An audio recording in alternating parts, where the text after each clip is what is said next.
But yeah, man, let's get into it, man. Let's go. Bada bing, bada boo. Ron is going to be silent. Utah, You think there's so? this small town called Ivans. If you ever thought to yourself, hey, I want to live on Mars, this is where you're going to go. It's like living in the center of a giant crater on the surface of Mars. The entire town is pretty much sunken in the center. And then surrounding the town, you have these massive, hard-edged mountains. It's not green. There's no trees on them. They're like this very beautiful shade of red, more like Arizona than rock Vegas. Mountains.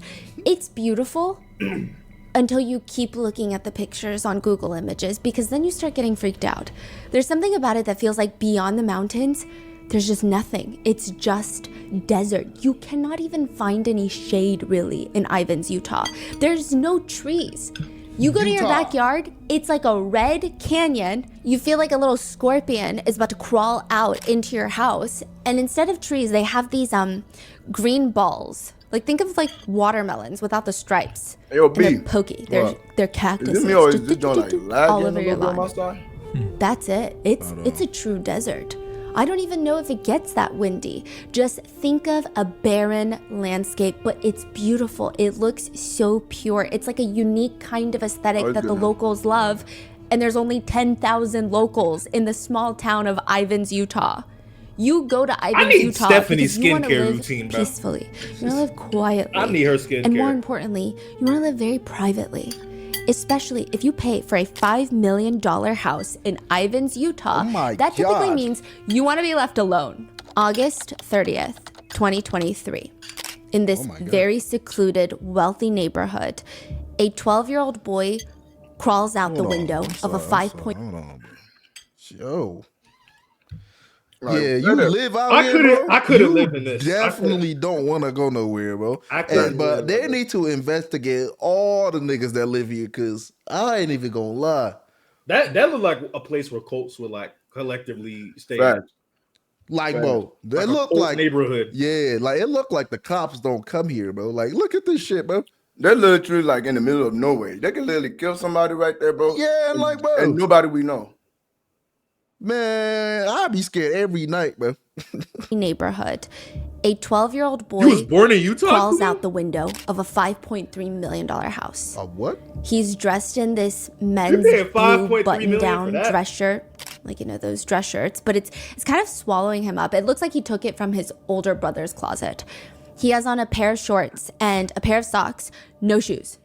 His legs look quite frail. The way he walks is reminiscent of a baby giraffe that learned to walk not too long ago. He's not stumbling. It's not like he's so shaky, but it just looks like he's either injured or very uncomfortable walking. It could be the duct tape that's wrapped tightly around his ankles. Yeah. It even looks like underneath the duct tape, there's some sort of plastic saran wrap underneath.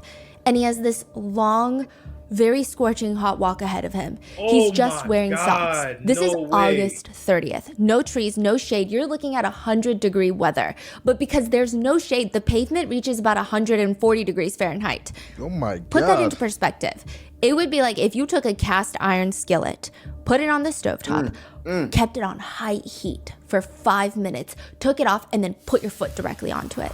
That's how it really and that is what this 12-year-old boy has just crawled out of the window to do. He has to walk in this weather with just socks to the neighbor's house. Bro. This whole place, it's not a neighborhood in the traditional sense.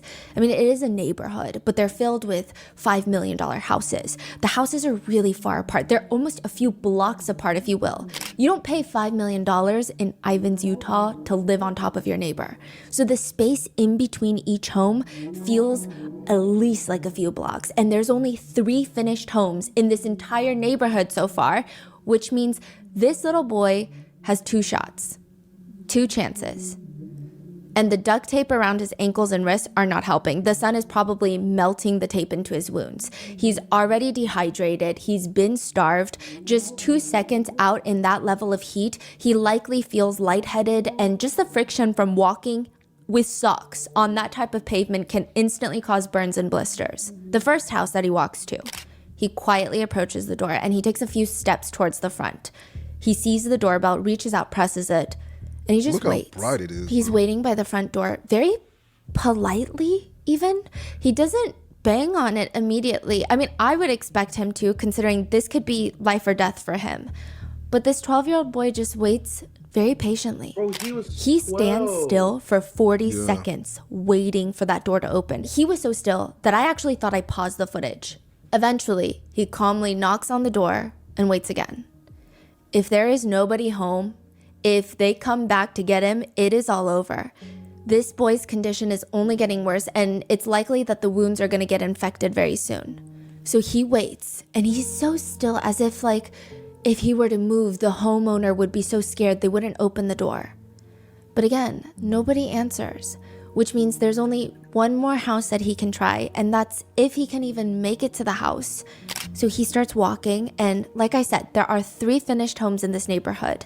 One home that he's running from, one where nobody's home, they didn't answer the door, and now he just has the last one, the 3rd house.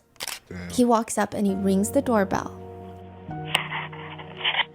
This woman's voice, it's like an automated message, starts telling him, "Answer the door right now, but if you'd like to leave a message, you can do it now." He just stands there for a brief second because that means there's nowhere else he can run. He has to go back to the house. I don't think he could run onto the main road. There's nobody around, and if they know that he's gotten out of the window, they're gonna find him, and it's just gonna be that much worse for him. Got nowhere else to He go. waits for a brief second before turning around, and you can see his shoulders slump visibly in the footage, and his head is hanging, and he starts walking away from the last home's front door. This is like almost positively the very last chance that he has at survival, and it's gone. So he didn't leave a message. He just walked away. No, he did not, yeah. Dang, He takes should've about said 20 something, bro. steps. He's about to fully leave the front area of the house when the door clicks open, and this old man comes out.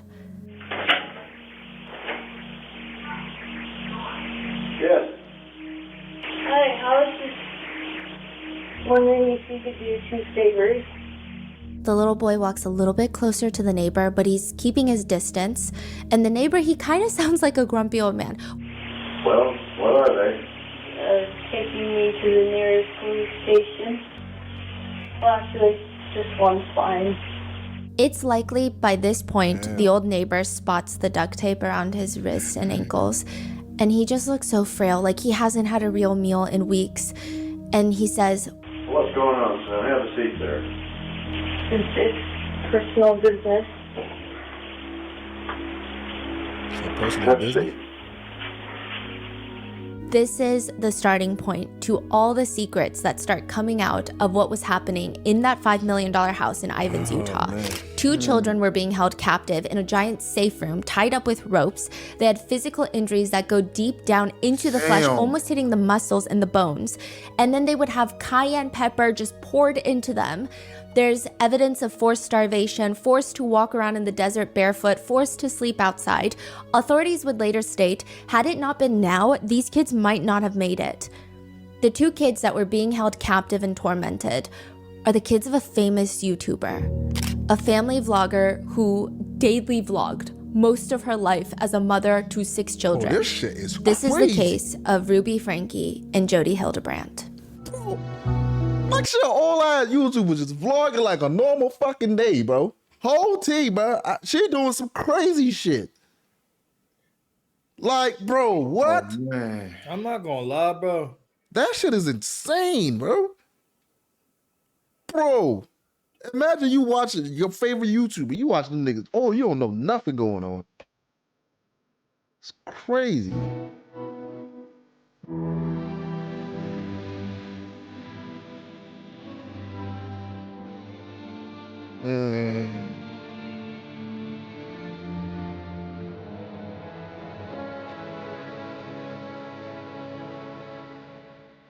We would like to thank today's sponsors who have made it possible for Rotten Mango to support the Biz Parents Foundation. They're a nonprofit organization devoted to protecting professional child performers and their rights. This episode's partnerships have also made it possible to support Rotten Mango's growing team. And we would also like to thank you guys for your continued support as we work on our mission to be worthy advocates.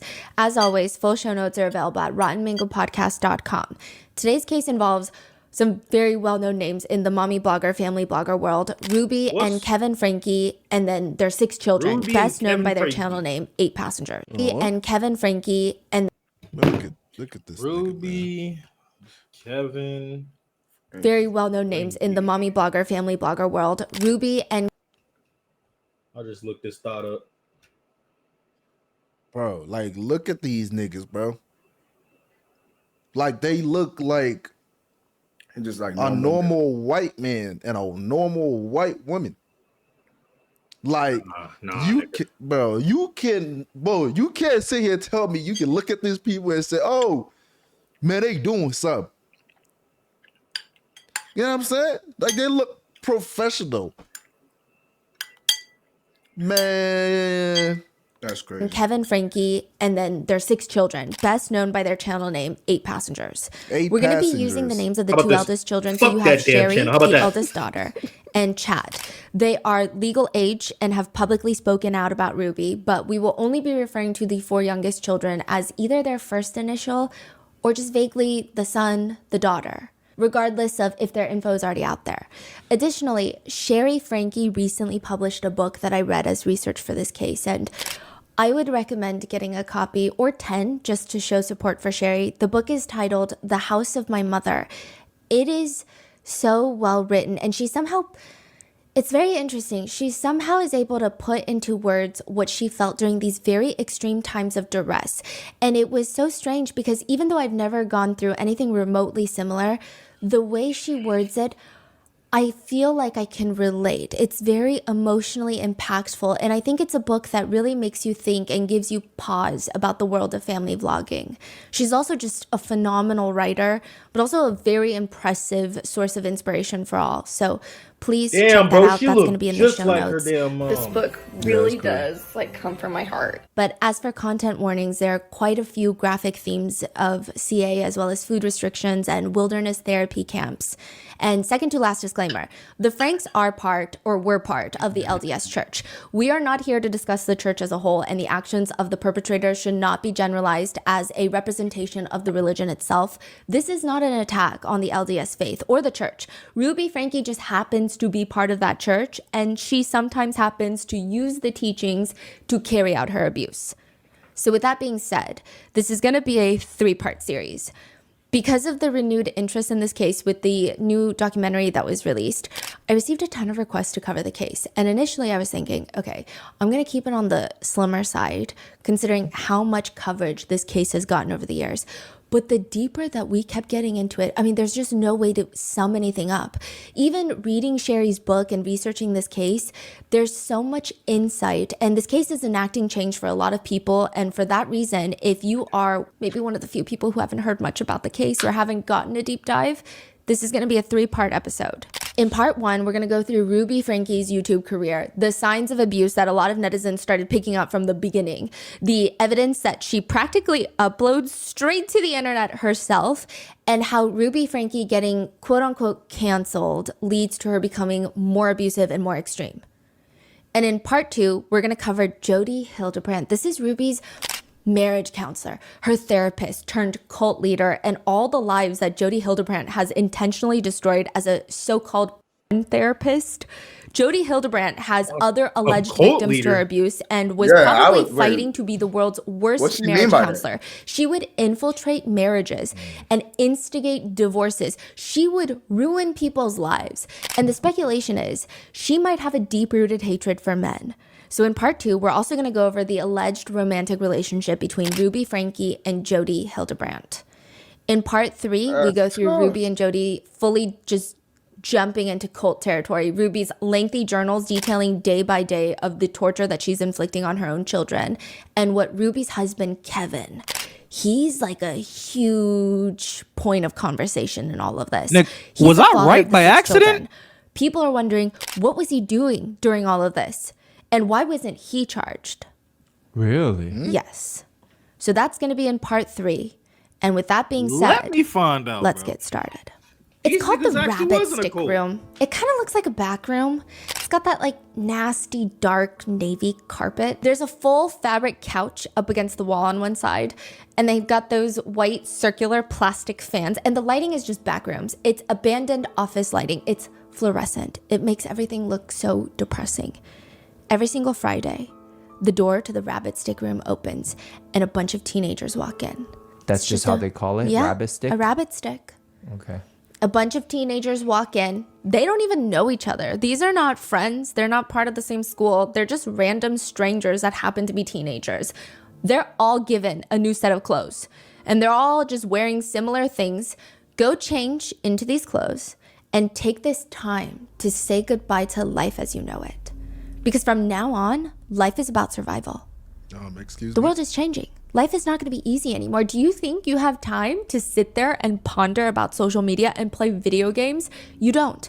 Now it's about staying alive. It's about finding food out in the wild. I mean, there's no choice. You have to fend for yourself, and this is your life now.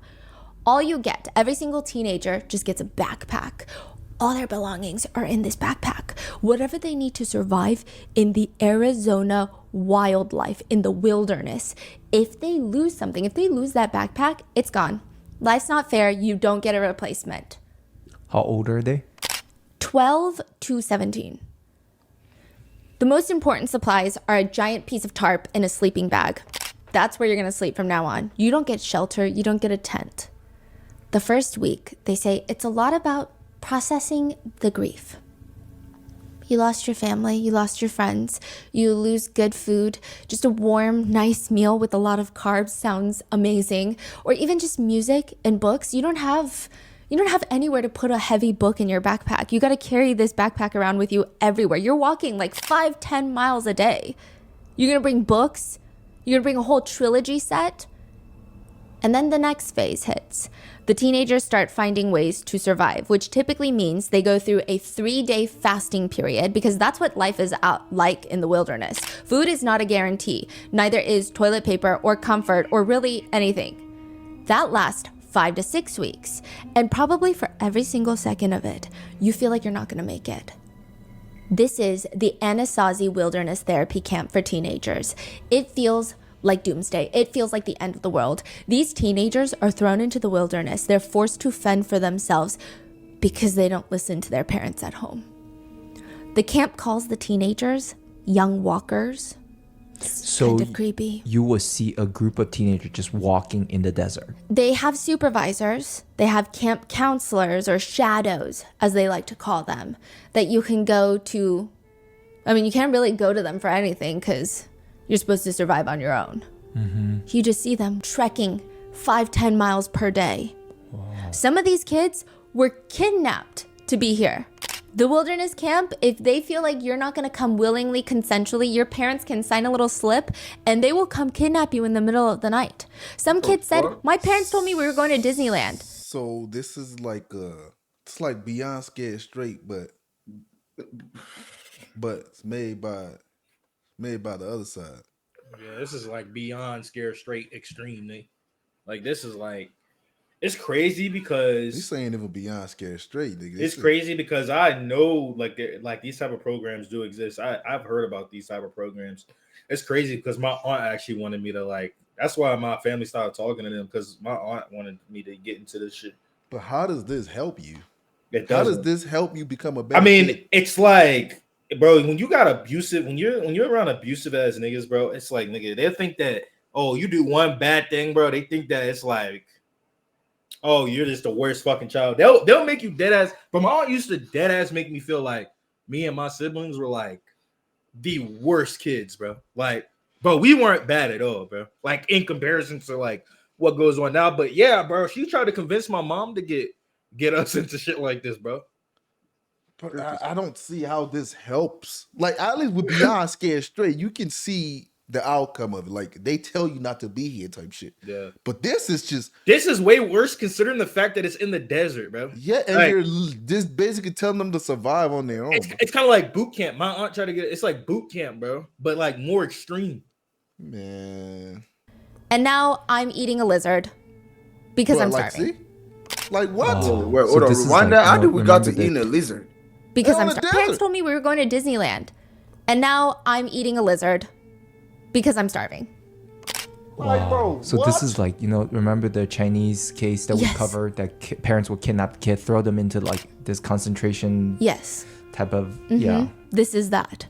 And there's so The hell many of video them was in the that? United States. They go out into the wilderness in Arizona, and according to Anasazi, they quote, they live a primitive lifestyle and learn the skills and technologies of the ancient ones. Young walkers learn to cook their own meals. Food packs are replenished weekly, and they learn to build shelters to protect themselves from the elements. They may hike up to 10 miles in a day and seldom camp in the same place for more than 2 nights.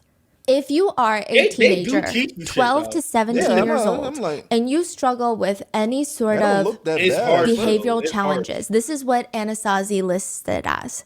Depression, survival anxiety, skills. poor self-image, low self-esteem, substance abuse, internet gaming, technology addiction, learning difficulties, relational problems with family, trauma, abuse, bipolar disorder, disrespect authority, peer conflict, legal troubles, poor social skills, immaturity, lack of motivation. If you mark any one of those, you are more than welcome to join Anasazi. Well, you're not more than welcome. Your parents are more than welcome to sign you up and pay us money. There is no way not a single person listening to this does not check off at least one of those boxes. I feel like I'm a full-grown adult. I'm not even a teenager, and I check off almost all of them. Yeah. It's basically a desperate cash grab targeted towards parents who don't know how to raise a teenager. And they decide the best solution in all of this is, what if we just don't raise Let's them? torture them. What if we just send them into the wilderness for 2 months straight? Damn, One it'd be netizen that long? says, I was forced to go cold turkey on my alcohol addiction, and I was terribly sick because of that. I wanted to self-exit, and I desperately needed help. I told the therapist that's supposed to be part of our group that I needed more time with them because I was only getting 15 minutes of therapy per week. That's part of the program. They tell you get a therapist. They told me that the therapy was the hiking I was doing. They continue. In addition, there were 2 days that my group's only water source was from leftover, like a leftover cow How the trough, hell are you a therapist? just mixed first with of all? Wait, actual leftover cow what? shit in the water supply. Cow shit. We drank it. Cow piss. Actual cow shit. Over like a leftover cow trough, just mixed trough. with actual cow shit in the water supply. We drank it. By the end of my stay, I could barely walk. My last night, I laid down on a bunch of rocks and I couldn't sleep because the coyotes were just howling all night. It sounded like they were only a couple dozen feet away from me. I kept crying to the staff at night, telling them that I was so scared. They finally gave up and transported me to another treatment center. One review of Anasazi reads, I am begging you, do not send your teen here. This program is abusive, horrific, and sold as this amazing program that's going to straighten out your troubled teen with a strong focus on God. It's not. It's an excuse for sadistic, unqualified people to abuse your teenagers. I cannot put into words how twisted the people running and working this program are. There is nothing helpful or positive about making teens hate themselves. It's One something journalist who about went to older Anasazi people, bro. says they saw a 16-year-old boy lunge lightning speed at a lizard to eat because food is rationed at Anasazi.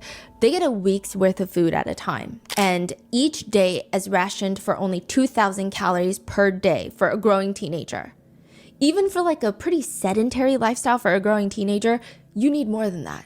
And you're just sitting at your computer. Dried mangoes. They're hiking 5-10 miles a day. If you eat up your food or someone steals your food, which seems to happen a lot, then you are just left to fend by eating wild plants, lizards, and bugs. Anasazi becomes a huge topic for conversation. Bro, do you know how much, like how bad they must have fucked your mind up so much to the point that they starve you so much to the point that you thinking of eating lizard? Man.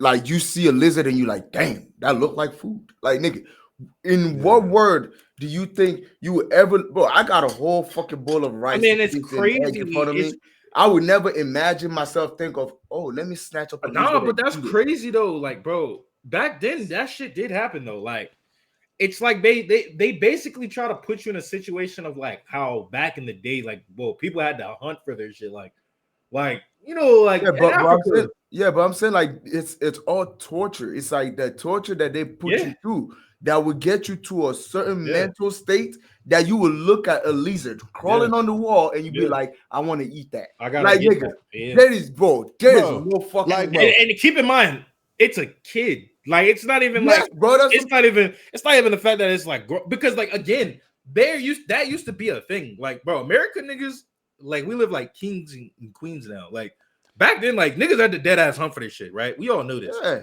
But it's like, it's the fact that it's like we don't live in that age no more, and it's kids doing that. Like, and that's what I'm saying. Why, like, bro? Why this even happened 2023? Why do I need to learn survival? Like surviving off of lizard. But like, why do I need to learn that at 15 years old or 16 years old? Yeah, starve my damn self. You're teaching a kid how to be like, oh, nigga, we're in the US. Nigga, I could probably walk to somebody's house and ask for food or some shit. Bro. Like teach me that. Why are you teaching me? Oh yeah, I'm just stranded in the middle of the desert and I gotta eat fucking rabbits and fucking. I think the whole program is to teach you how to appreciate what you have. That's like what the point is. But it's like the thing is that they're doing it harshly. Like, nigga, why you got kids chasing after a fucking lizard, bro? So much, there should be like, okay, nigga, if kids don't have enough food, nigga, we should have backup rations or some shit. So it's like, nigga, the kids don't fucking starve. Like, come on, bro. Like, nigga, there is programs. Not. I know this for a fact that not every program is this crazy. Like, this one is bad as fuck. Because it's like, nigga, half these niggas probably don't even have a fucking license. You got a whole therapist talking about some nigga walking is your therapy.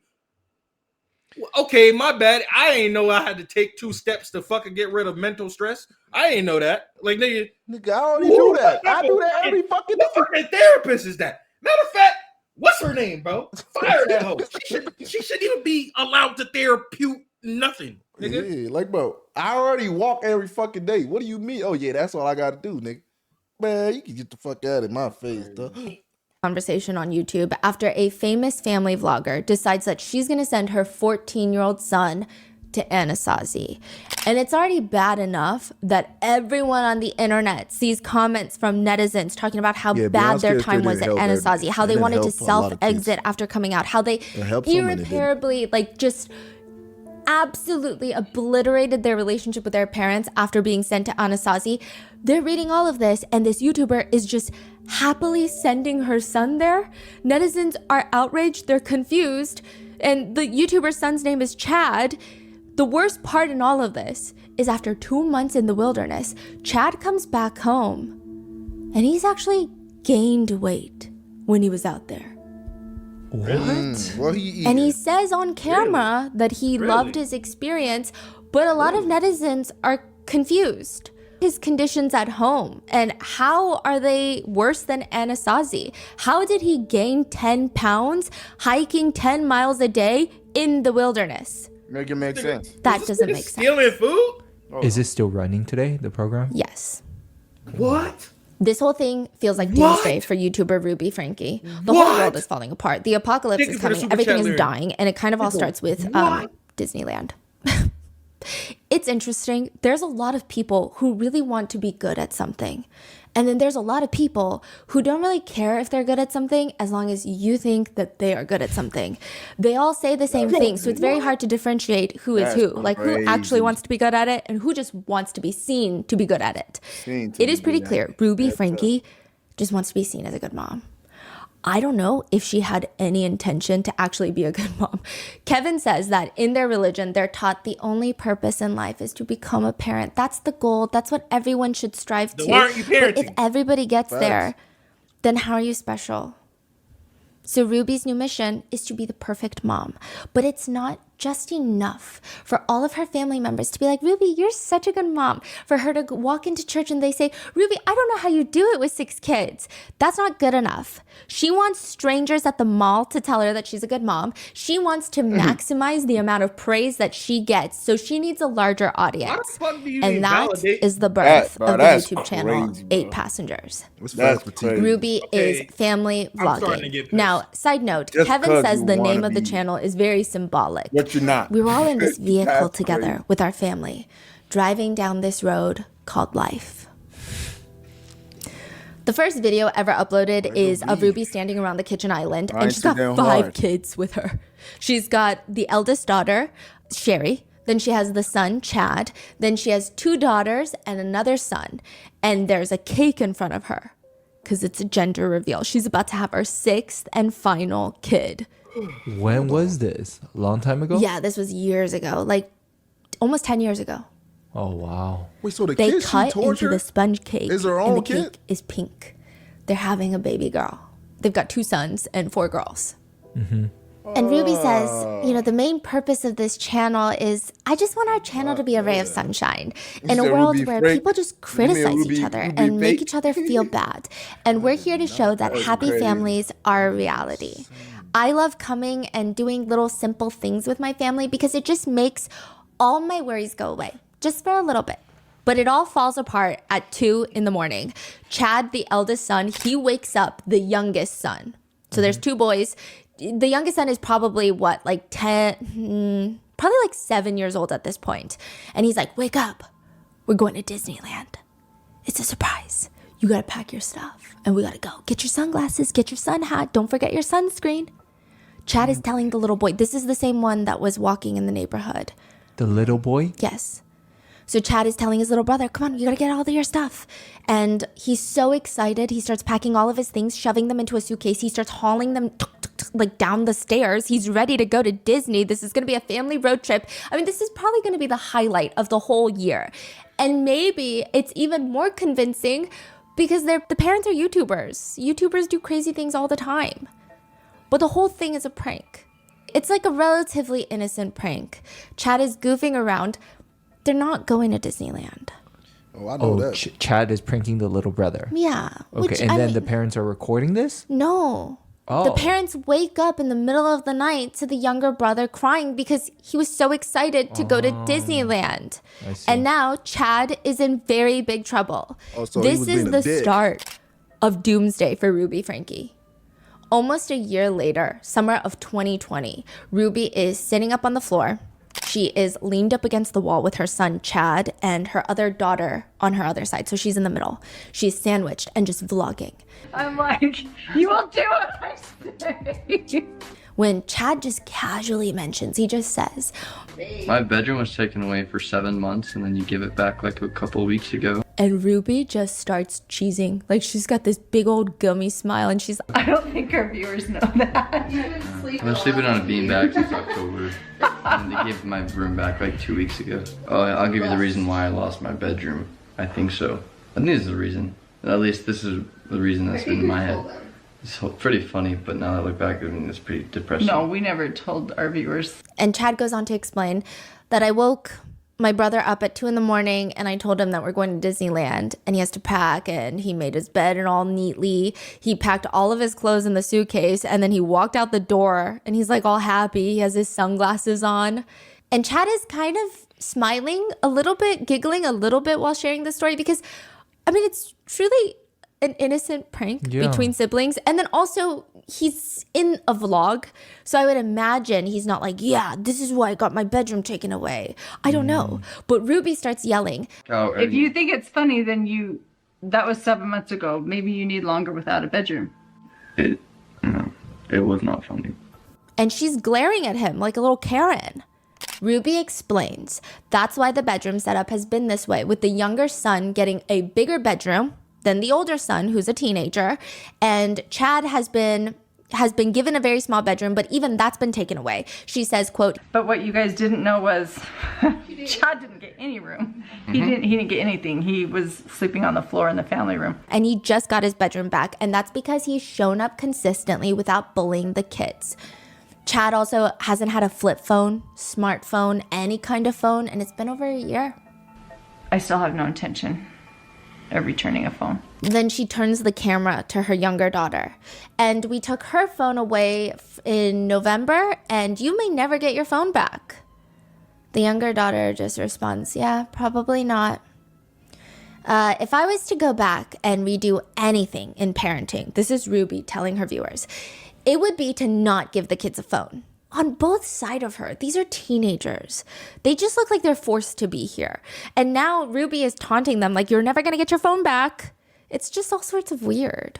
But the saddest part is, in the background, you can hear Chad saying, and now I have no friends. You can play with friends. No, like I don't have friends. I don't have friends either. I don't even know where they live. They're pretty far away. So, summer goal, become the best athlete I possibly can. How do you feel about not having any friends? Sucks, but I don't feel safe or accepted in any friend groups. So, that's really vulnerable of you to say that on camera, because you don't have to film that. No, it's true though. And then she just skips over Chad's feelings and says, what I have seen as a parent, when you decide to take things away, you really do want your kids to have these things. And it's been so difficult to take a phone away, to take a bedroom away, to take iPads away, to take access away. It hurts me as much as it hurts my kids. Like feeling bad, like I feel bad, which Chad calls her out on that.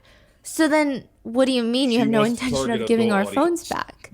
I mean, it doesn't seem like you feel that bad about it then. And she just excuses her behavior. In this 18-minute vlog, 3 of her 6 kids express to Ruby Franke that they feel sad and upset because they have no friends. And I don't know, maybe I have too much religious trauma, but this reminds me of the Sunday school teachers that force you to open up about something you're insecure about, and then they tell you, thanks for being so vulnerable, and then turn around and condemn you to the deepest, darkest pits of hell. And then you're like, oh, what was that for? Why did I even say anything? Interestingly enough, Ruby sees nothing wrong with this whole situation, to the point where she's willing to post it online. Even her editor, which has probably seen some insane things come from this woman, they think this is going to be the highlight of the entire vlog. They can kind of edit around this bed conversation and highlight it as the focal point. Teenage son doesn't have a bedroom for 7 months. Ruby uploads the final video, makes it live, and all hell breaks loose. The comments are coming in full speed. I feel so bad for the kid. She is crazy. Her parenting is horrible. These parents are insane. Imagine insisting that your kids under 10 manage their electronics independently while you yourself literally can't put your phone away to stop filming, even when your children are completely, clearly uncomfortable being filmed, and hide from the camera. 8 passengers? More like 6 prisoners. You've got to be kidding me. Ruby Franke is a disgusting mother. I hope you die in your sleep. These are the comments. Hi, I just wanted to tell you that I hope you rot in hell. You're a disgrace to the LDS community. You should be excommunicated. You're a godless woman. And with these comments and with this video, everything starts tanking. I mean, they say the descent into hell is gradual. This feels like a broken elevator just dropping to the ground full speed. And the only person inside is Ruby Franke. This channel goes from making $1,600 a day in just ad revenue. That's not including brand partnerships. That's just people clicking on her videos. She's making close to $600,000 a year on this YouTube channel. Their daily views drop by more than 50%.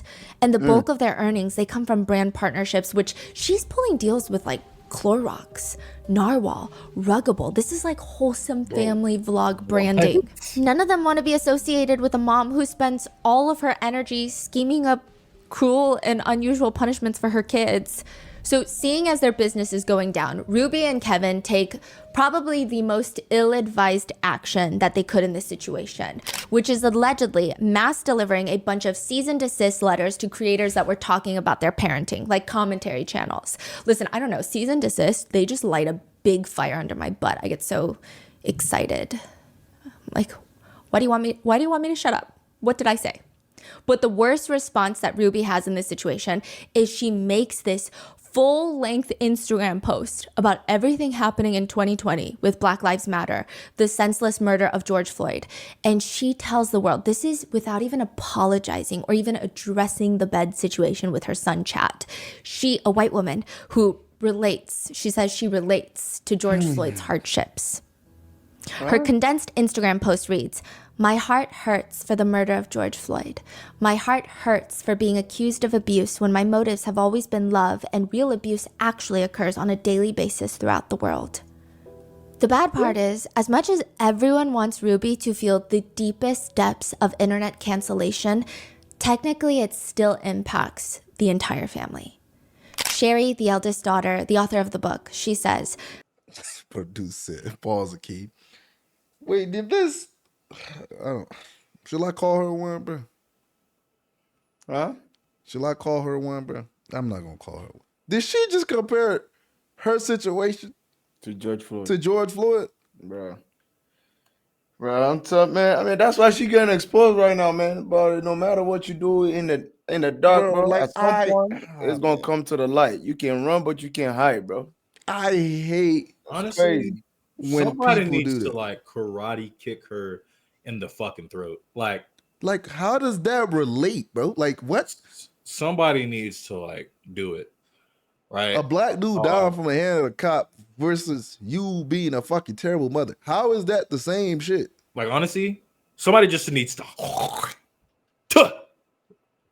like break bro, her what? fucking eye. Like, cause it's like, bro, you're a disgrace. Like, bro, man, that no phone shit is crazy. Yeah, that is insane. Your kids are literally talking to you about how it literally affects them. That they don't have no friends, they don't do this, and you don't even care, bro. No mattress for 7 months. Like I get it, like that social media shit, but nigga, no, it's deeper than that. The phone, nigga, they need that. And then on top of that, my kids need a phone, bro. You move from what it looked like in the beginning of the video. It looked like you moved those niggas to the middle of fucking nowhere. Yeah. Like how are they supposed to socialize, nigga? Yeah, bro. That and on top of like, nigga, how you supposed to know where your kids at? Like, are they even going to school, bro? Like, is there even school in that location? Like, I mean, let's be honest. Motherfuckers that do dirty shit like that, that's the type of shit they want. They would rather be in an isolated place where nobody can get to them so that they can, easily, peacefully do their dirty work. I'm telling you, bro. It's just what it is, man. It's crazy. But I can never live in that type of area. Like, nigga, I look like I'm not safe, nigga. It's crazy because those areas are supposed to be peaceful, but there's like crazy people or just crazy stuff going on. Like, what makes you want to live out here? It be those type of areas where you have to drive an hour to get groceries. Like you live in the middle of a desert. Your kids don't have a phone, no way to communicate with you. And then they say they don't have friends. Not a single ounce of sympathy is like, bro, you're not human, bro. Like, you don't think your kids should have friends? That's crazy. She want these kids to like. It's crazy because shit like this, no like family, no friends. The way she parents, this shit actually makes the kids worse, right? Yeah. No, it does. It actually makes it way worse because kids get curious. Yeah. And when they get to that age where they want to move out and then they move out and they go to college, oh yeah, that's when they start doing drugs. All that. They be laying loose because they free. Kept them niggas hostage damn near. Yeah. So now it's like they want to try everything. Yeah. Now it's like, I don't got my mom with me down there. I want to do this. I want to do that. Man, what's sex? Man, I want to. You know what I mean? What said, man? I want to let. I want to do cocaine, nigga. Like, bro, what? Nobody touched me. My mom always said I shouldn't do it, but I'm gonna do it because I don't got rules. And like, bro, yeah, it's crazy, bro. Yeah, it's crazy. I think our numbers were like consistently declining. Daughter, the author of the book, she says, I think our numbers were like consistently declining and any engagement that we did have was negative. So before this, they had their fair share of haters that would nitpick, oh, I don't think Kevin's interested in Ruby anymore. Oh, I think this kid is a brat. I think she spoils her kids. They would have these little hate comments here and there, but it was generally seen as a positive family vlog channel. That's normal. And now it's just like the floodgates to hell have opened. Chad says, we're basically canceled. Our views just like tanked. We lost like 90% of our income. Wow. And a lot of netizens say they saw this whole thing coming. They comment, I liked Ruby, but it was getting obvious that she's obsessed with making her YouTube channel work. The giveaways, the acting silly when she's never acted that way before. Other commenters are flooding her channel. I get major narcissistic mother vibes from Ruby. She favors kids, controls food portions, what they can wear. She looks perfect on the outside, but I get major creepy vibes from her. Major unhappiness inside their home. Another one is diagnosing through the screen, which kind of problematic, but also maybe they're not wrong. I don't know, you tell me. Ruby gives me parenting traits that are similar to the queen character profile for narcissistic personality disorder.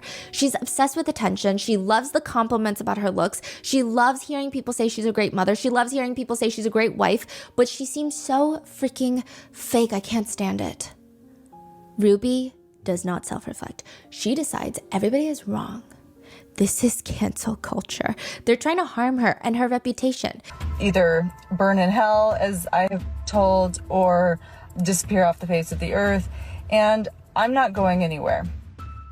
She brings up to the world, she starts doing these little interviews and she tells everybody, Chad has his room back. And I posted him doing like a room tour a few weeks ago and look how happy he is.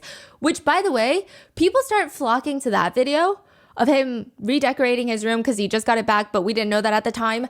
And it's under a new level of scrutiny. And they realize that his bedroom door is doorless. Like, there's no door. The door has been taken off the hinges, providing zero privacy, which just adds an entire canister of gasoline to the fire. The Frankies respond by saying, Chad chose the beanbag when he didn't have a bedroom for 7 months because he said it was the most comfortable. Not a great start to addressing the situation, but they continue. He also removed the door to his bedroom in an effort to be transparent and help regain his parents' trust. That's crazy. What? Unless Chad was caught with a Breaking Bad level meth lab in his room, which he obviously wasn't, how desperate do you have to be to try and earn your parents' trust to be this extreme? And I say that with all disrespect towards the Frankie parents and sympathy for Chad. Ruby continues, the reason that we got canceled was because I was demonstrating, as I have done from day one, what a responsible mother looks like. What is the motive for the hate being thrown at me? I'm the antidote to these kids acting out, and they know it. Look at her. She look like shit. Understandably, everything that they're saying like only makes the situation worse and worse. And it makes Ruby and Kevin look like even worse parents than the initial video, if you can even believe it. When this inevitably backfires, Ruby just stays glued to her computer, deleting negative comment after negative comment after negative comment. Kevin admits, yeah, Ruby likely started the entire family YouTube channel for money, yes, but also because, like I said, she just wants to be praised for being a great mom. He says, and when she sets her mind to something, hell and earth combined could not stop her. And she was going to make her vlog bigger and better than everybody else's. The success is actually not very immediate. In fact, Ruby's siblings, they all have their own family YouTube channels. I didn't even know they were all related. I didn't even know they existed, to be honest. But before marrying Kevin and becoming Ruby Franke, Ruby was Ruby Griffith. She's got 4 younger siblings. She's the oldest. And there's her brother, Bo. He and his wife, Emily, have a vlog channel. They're not the famous ones in the family, I guess you could say, but they have a vlog channel. And then there's Bonnie. She's married with 4 kids and vlogs pretty much every single aspect of her entire life. And then after Bonnie, in birth order, is Julie, who has 5 kids and a YouTube channel. And then Ellie is the youngest, and she has 4 kids, and they're actually one of the more successful ones. At their height, 8 Passengers was the most successful out of all. But you think some of these family channels, they have kids for views? What you mean? Like the family, like, because I tend to look at these family channels, right, that have the couple channels. Like, I feel like sometimes they tend to have more kids. Because look, all the people she just named, they have 4+ kids. Because I feel like sometimes these people tend to, the more kids they have, the better, like, for their video. Yeah, it's for like content. Yeah. So it's like, if you have just one kid, like, they probably feel like, oh, people won't be as interested. Yeah, because the thing is, I feel like the thing with content is like the only way people will gravitate towards your content if you have personality. Because most people don't have personality. Like for her, I don't think she has personality. She just trying to be what she's not. You get what I'm saying? She wants to work. She's looking for validation and all of this stuff and doing all this crazy shit, using the kids, using whatever she can find to create some type of content so that she can get validation. So the more people that is there, it makes kind of look like Kaisana, for example. Kaisana has personality, but his content is even more interesting with all the guys that he's surrounded with. Yeah, you get what I'm saying? So it brings more attention. Like, okay, this is more fun. I get to see more character, more personality, more of this and this and that. That is entertaining. So the more kids you have, there will be different type of personality coming into your channel that people will fuck with. So no, I'm just saying, like, weird, just in general, because her whole families are YouTubers. And they all do family channels, and they all have 4+ kids. Yeah. And I just noticed, because even if you look at relationship channels and people, like, whenever they get pregnant, or something like that, but the views are typically higher. Yeah. Like when they're about to give birth or some shit like that. It's like, so I feel like sometimes some people just get pregnant or just have more kids because it brings in more, you know what I'm saying, more people. It's like it brings in more attention. Yeah. Because it's you got more people to care about, man. Like people can see who they're caring about more and who they're caring about less. So it makes people talk. You know what I'm saying? It makes people interact. Honestly, I think it's a whole strategy, bro. I really think it's just about the journey of your pregnancy and then watching the kid grow up and then I mean, that's how it starts. I think that's really because people like seeing that shit. Yeah. That's I'm just saying, like, and on top of what Paluma's saying, I heard trying to look good. Like she wants to look like a good mom. She wants to be an example and show other her content. I guarantee you, her target audience is grown niggas. Like she wants grown people to watch her shit. And like what you said, Devontae, but this like shit don't attract grown niggas, bro. This shit attracts like kids. Nah, nigga, 100%. What she's trying to target is grown niggas. I'm telling you right now, because she's a parent. Because she wants to show niggas how to parent their children. Like she thought it would be a good idea to sit here and say, "Oh yeah, I had to ground my son for 7 months, give him no room, and also I just gave it back to him after 7 months, and I'm thinking about taking it back. By the way, you're not getting a phone." Like, bro, shit like that she's saying, nigga, no kid want to hear that shit. Nigga, it's grown nigga. Like bro, why do you think she has this narcissistic thing? Because she wants to be told that she's a good parent. Yes. And good, like, bro, she wants that. So, nigga, her, what she's trying to target is grown niggas. Yeah. And that's why, like, what you said, the first thing that you said about people want to see, you know, her like having kids, because that's something that is very interesting. Like when people see you have kids, it's like, okay, once you have that kids, what's next? They got to see how you take care of the kids, because that's what they're going to be seeing. Because having kids is different to parenting kids. People will get to see the type of person you really are, and kids will bring out your true character, nigga. No matter how much you try to hide it, they will bring that shit out, because kids cannot hide what they see. They will say shit. They will just say shit. You know what I'm saying? And when they say shit, you have to find a way to defend that. You got to find a way to not, you know, because you're putting your life on camera. You got to find a way to do something that people will not look at you like, oh, you being a bad mother. Kind of like the other lady we watched, that she would, what's her name again? Who, the Ashley, something. No doubt in my mind, there's probably more kids watching her than adults. But I guarantee it's a family channel. But I guarantee you, there's more kids watching her. But what I'm trying to tell you is she wants to target grown people. She wants to target is grown people. Yeah. Like, or even kids too. But kids are not like, because some kids watch YouTube. Like some kids have YouTube mom and YouTube dads. Like, y'all know that's a thing, right? Like, where it's like YouTubers dead ass, like their whole life. Yeah, like YouTube dead ass. They're like damn near like their dad and mom. Like they take care of them just off their videos alone. Yeah. You know what I mean? That's a real fucking thing. Wow. You know, but I know there's a lot of kids watching her. That's great. All the Griffiths, at their height, 8 passengers was the most successful out of all the Griffith family members. And then it was Ellie and Jared. Ruby's parents have a channel called Grandma and Grandpa Griffith. So all of them. How many followers does Ruby Frankie's channel have? 2.6 at her height. And then Ellie and Jared had, I think, close to 2, but they had their birth video. So I think Ellie struggled with IVF and she finally was able to give birth. That birth video had like 15 million views. See what I'm saying? So, I mean, they do get views. Birth videos. And initially, Ruby was not the one doing the best on YouTube. That is, until they upload their very first viral video, very straightforwardly titled, Baby Climbs Out of Crib. And then they just start blowing up. It's on camera 24/7. Kevin Franke is a professor at BYU, and Ruby is a stay-at-home wife, and now she's vlogging now. I couldn't do it. Kevin says, whenever I came in through that door, wherever Ruby was, the camera was.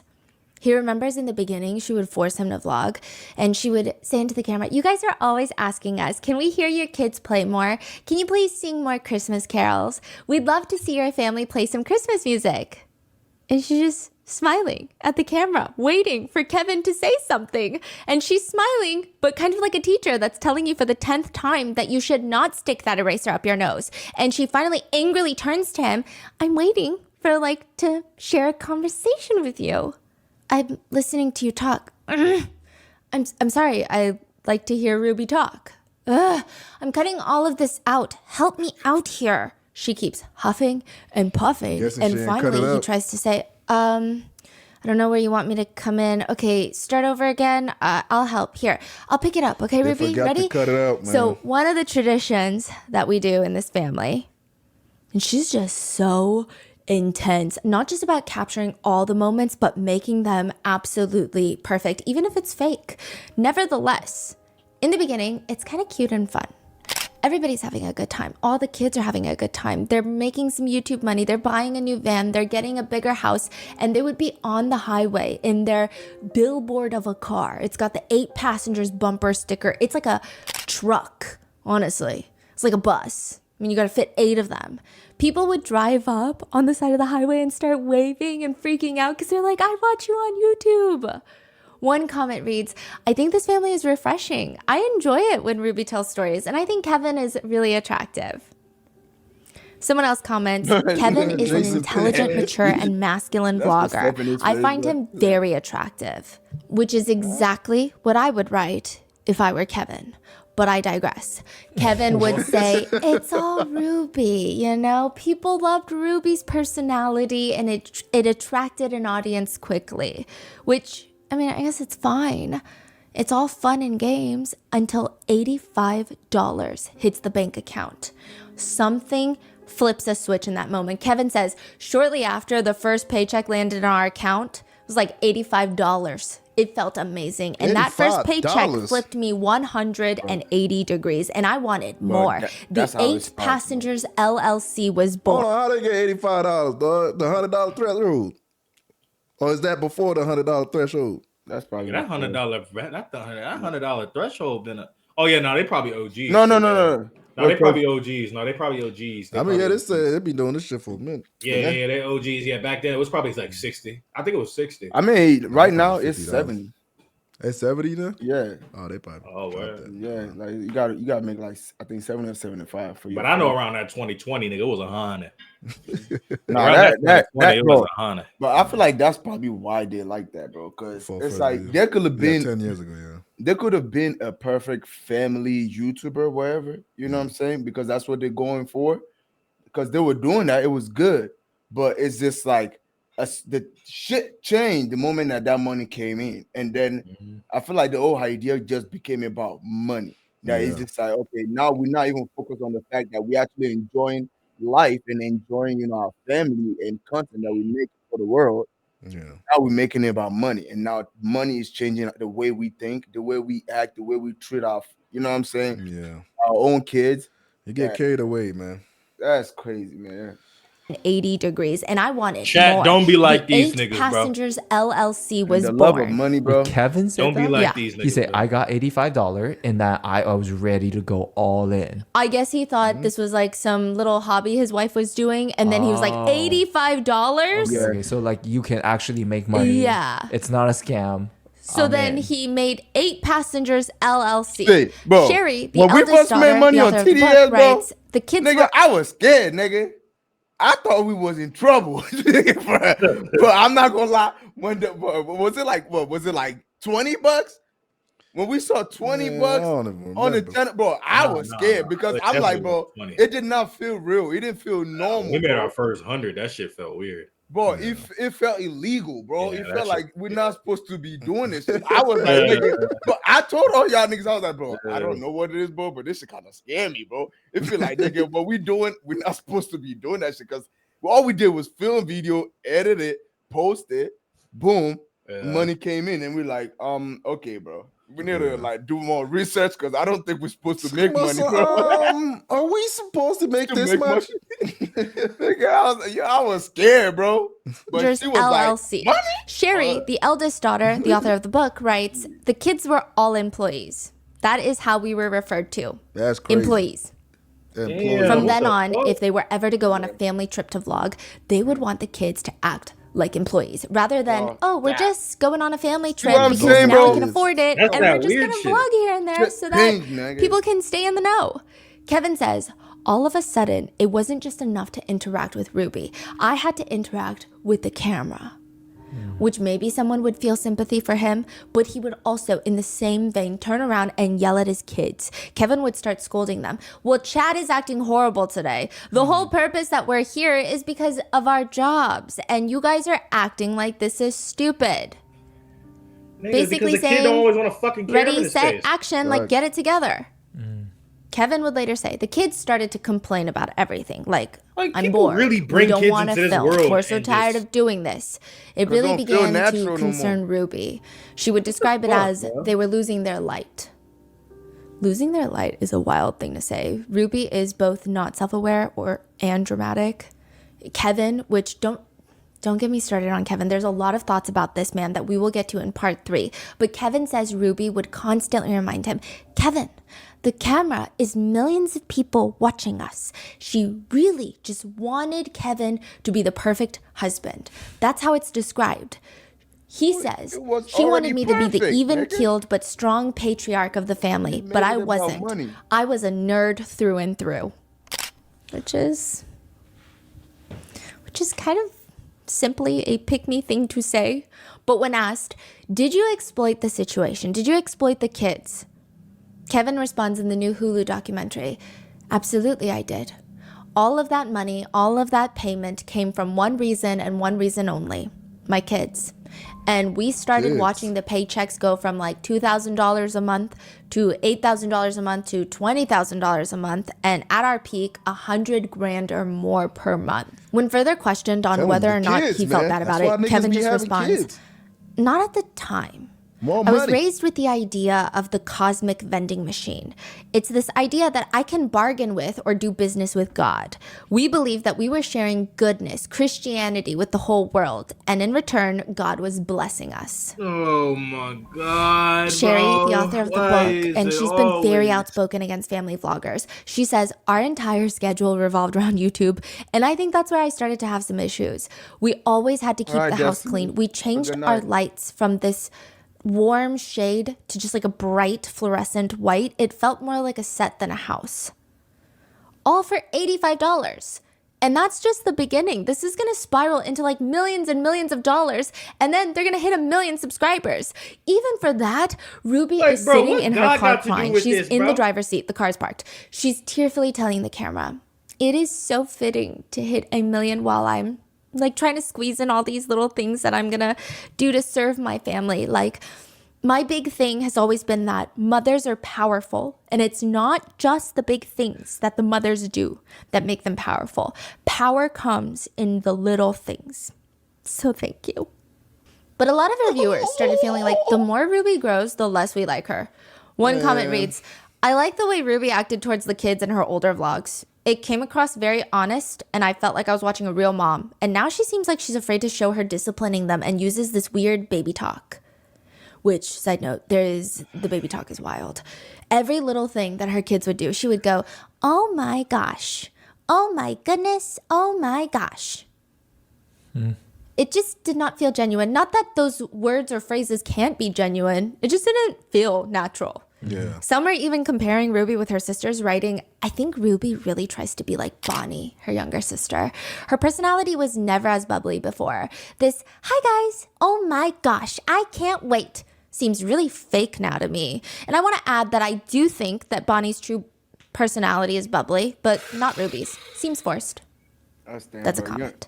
Others thought Ruby's clearly pretending to be a great mom to make money as a family vlogger. You could just tell she hates being a mom.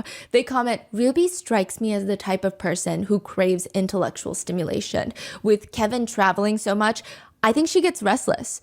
I get the impression that she struggles with being a stay-at-home mom much more than her sisters. She strikes me as someone who would have been very career-driven if circumstances were different. I mean, that's not to say that I don't think that she loves being home with the kids. I'm just saying. Some would just say, I like the vlogs, I like the family. But it's kind of weird watching it because the mom seems like she's just one little huff, one little wind, one little blowing out the birthday candle wind push away from just having a full-blown mental breakdown. She always seems like she's about to lose her mind. Like super tense? Yeah. Ruby Franke has always been kind of a doomsday prepper.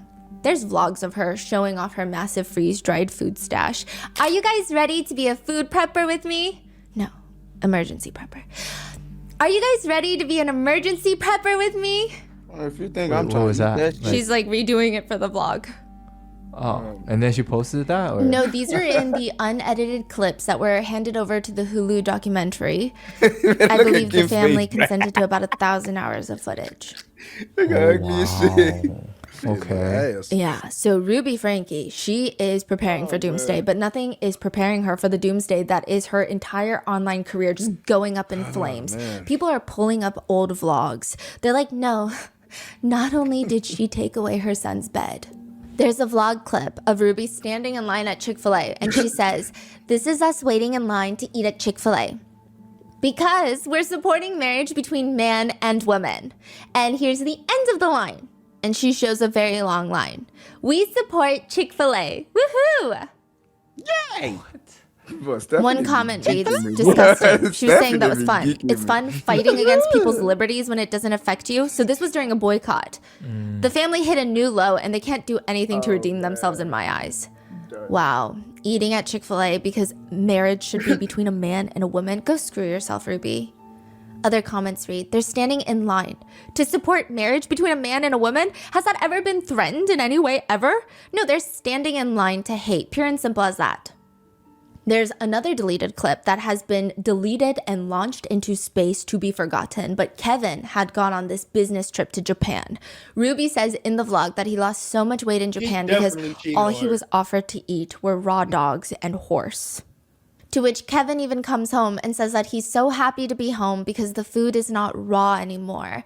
Japanese cuisine has plenty of cooked dishes. If an adult is too dense to seek those out when they're hungry, I think that's more of a reflection of their survival skills or lack thereof, or just common sense. But one comment reads, "He has eaten that crap food Ruby makes for so long that when he's offered real proper food, he does not even realize it." So at this point, all of these old vlogs are getting dug up. People are just jumping on to all of look at this, what I found, look at this timestamp. And Kevin says enough.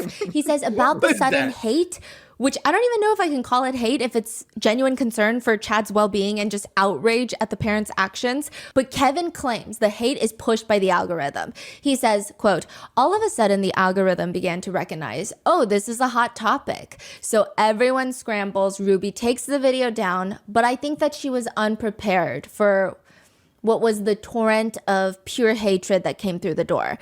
Ruby was devastated. You have to remember, Ruby was America's mom.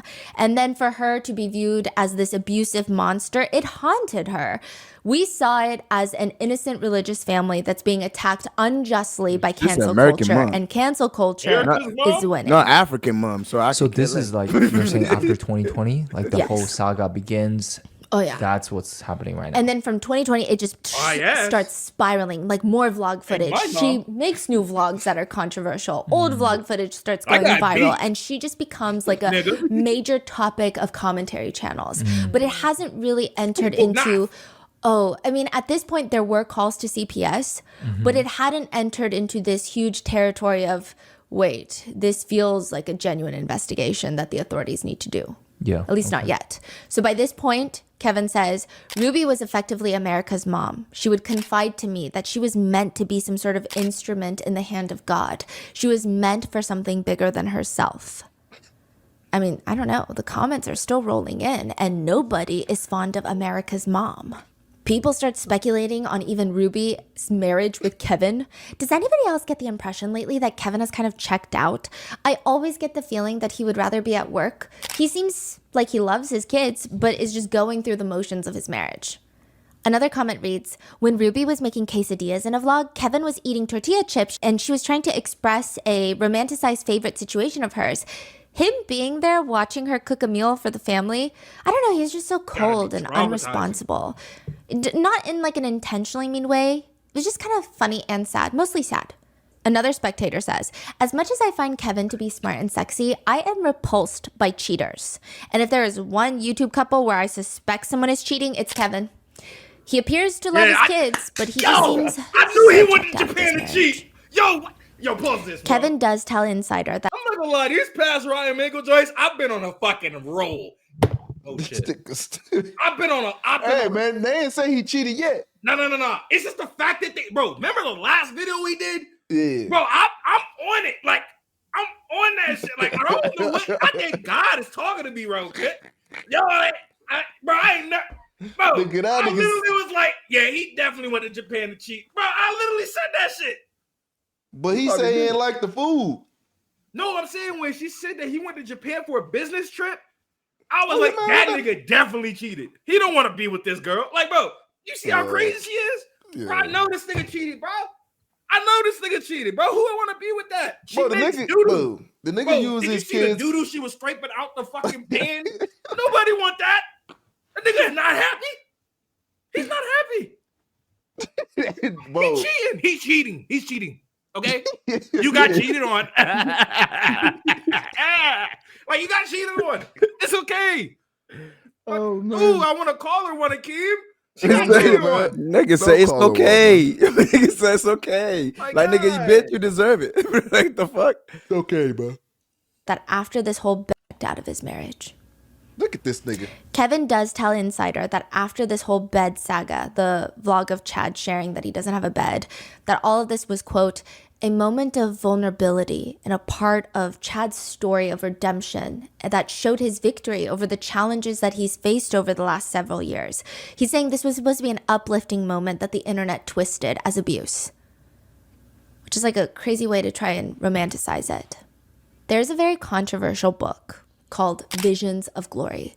There's a lot of religious fanatics and extremists who believe in it. To put it simply, it is a book talking about how the world is going to end. And we all need to be ready. Doomsday is a-coming.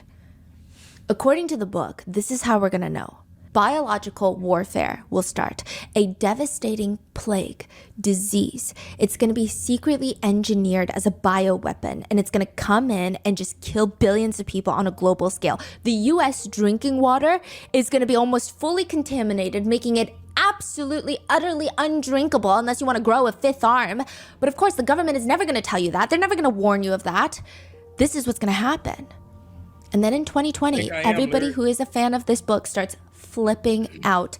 This book has a lot of people just hiding in their bunker, going full on food preparations mode.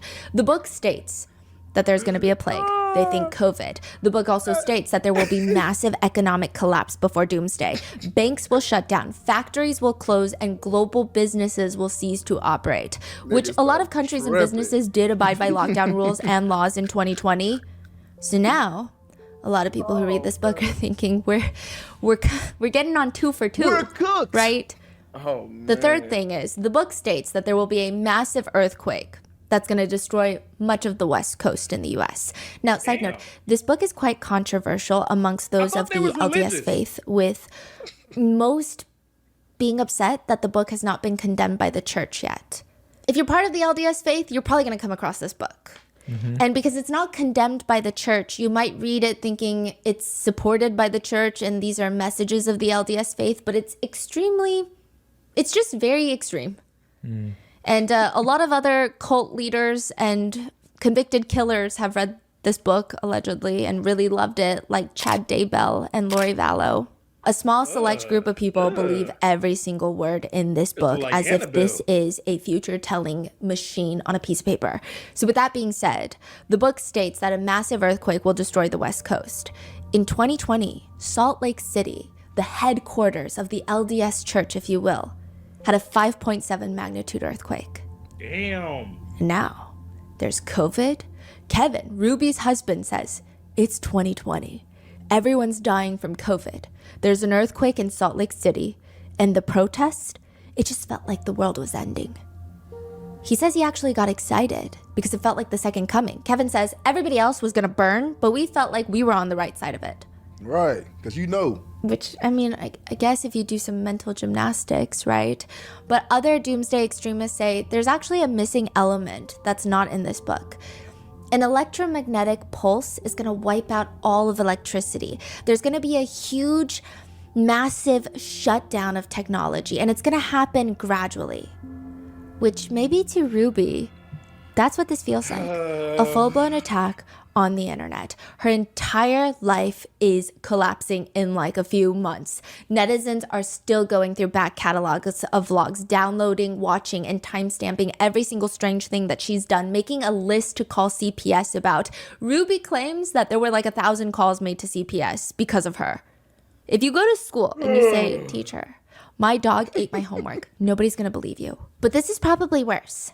My mom threw my homework away and told me that I would have to pay cash to get my homework back, but I couldn't pay her cash to get my homework back because I don't have money. In one vlog, Ruby and Kevin are sitting at the dinner table with all 6 kids.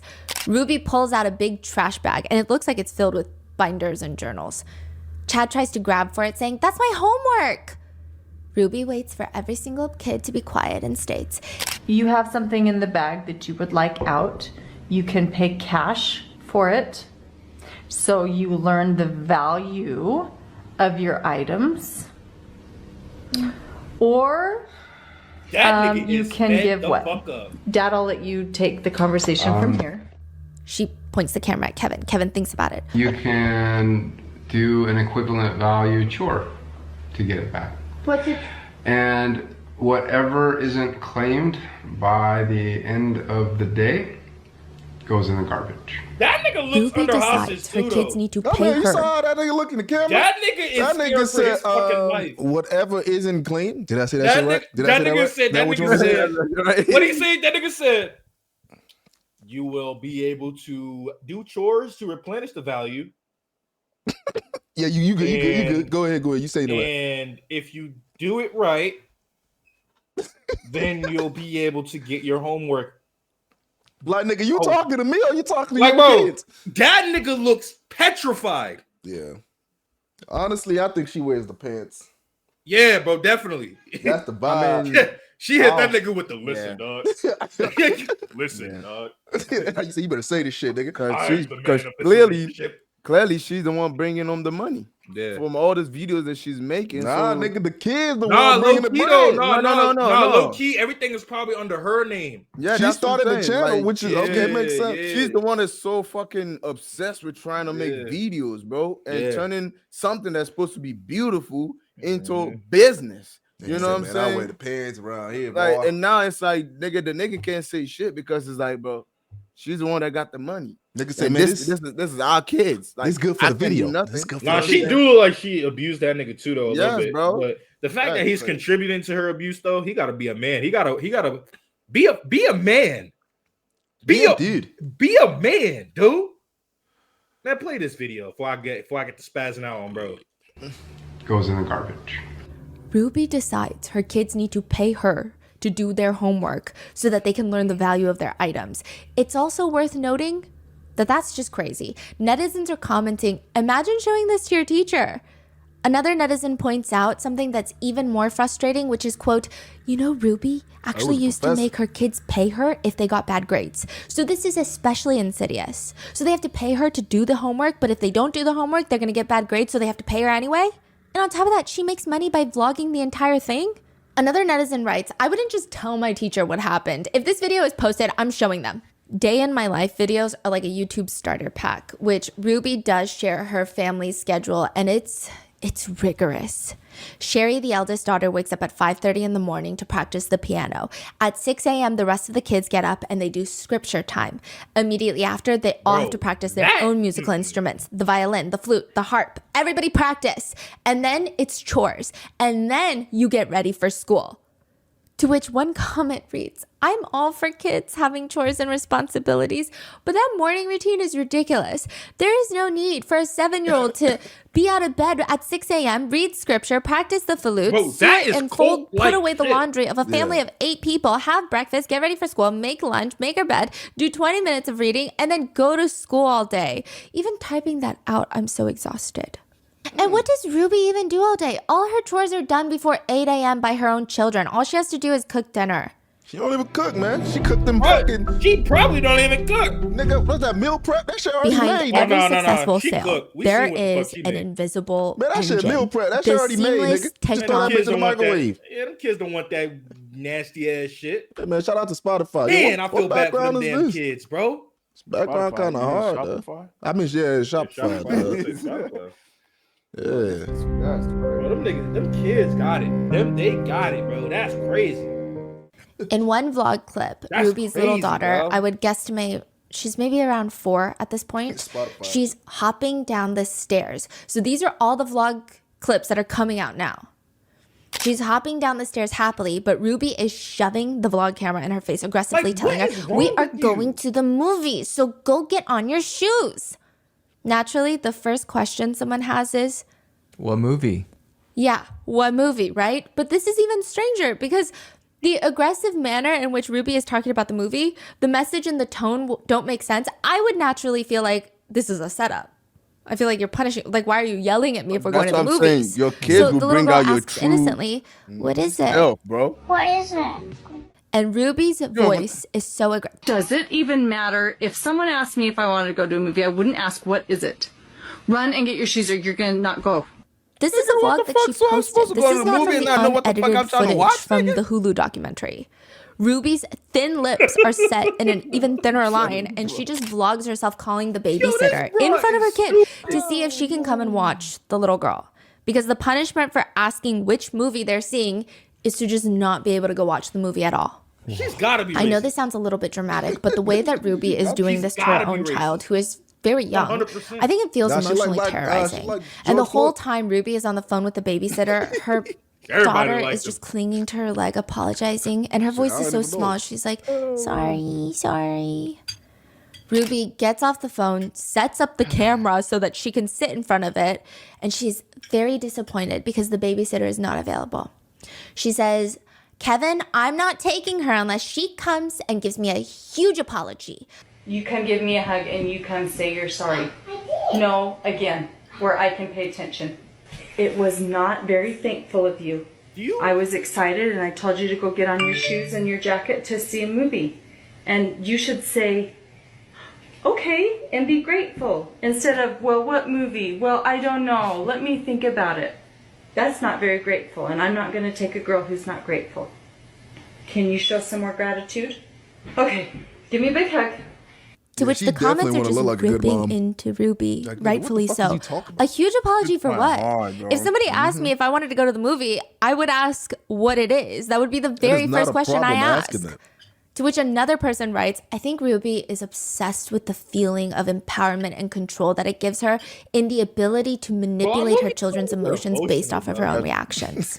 It's clear she's terrorizing her kids. I think it's a very natural and part of the development process for kids to just be so messy. I think they naturally make messes.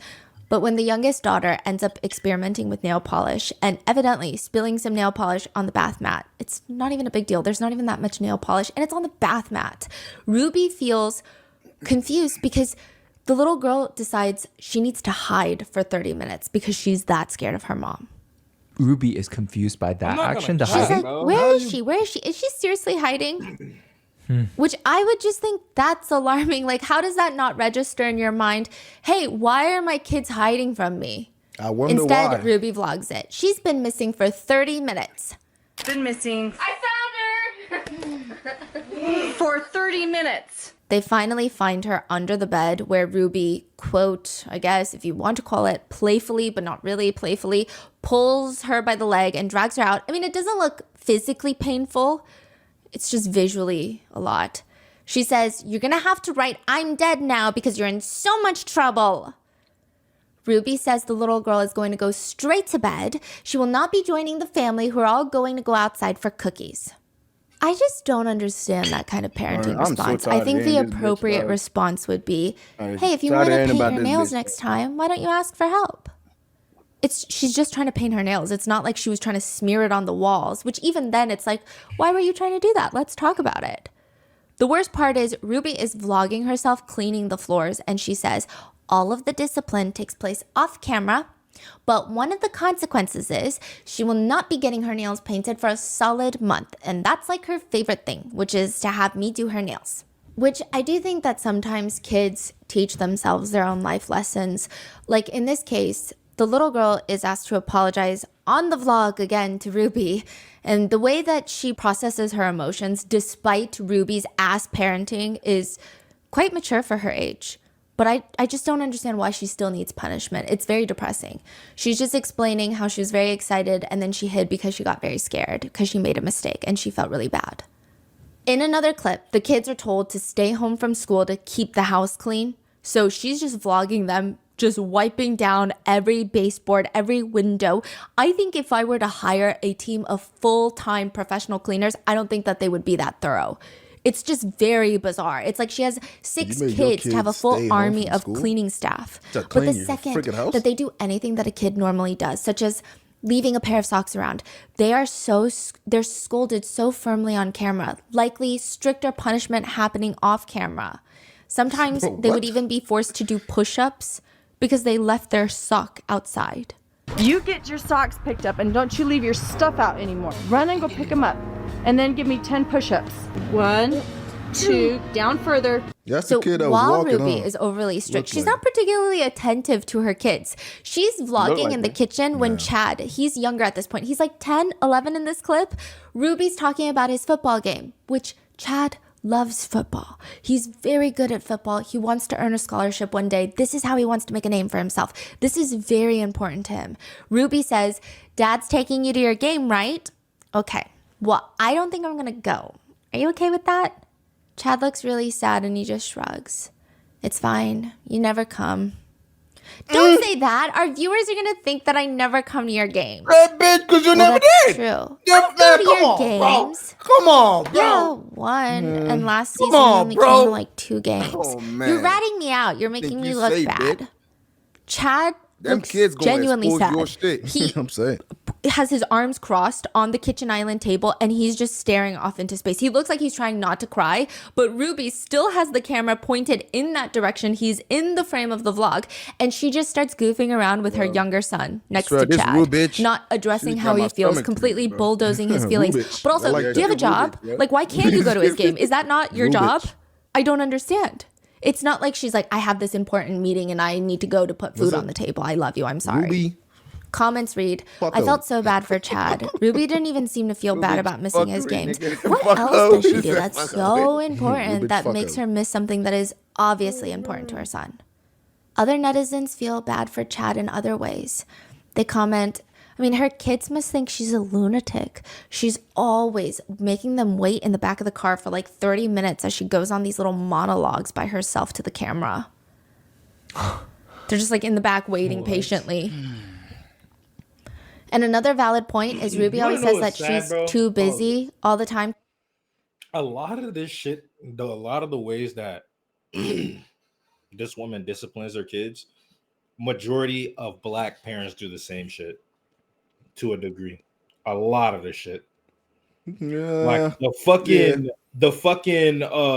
phone shit. Not for 7 months though.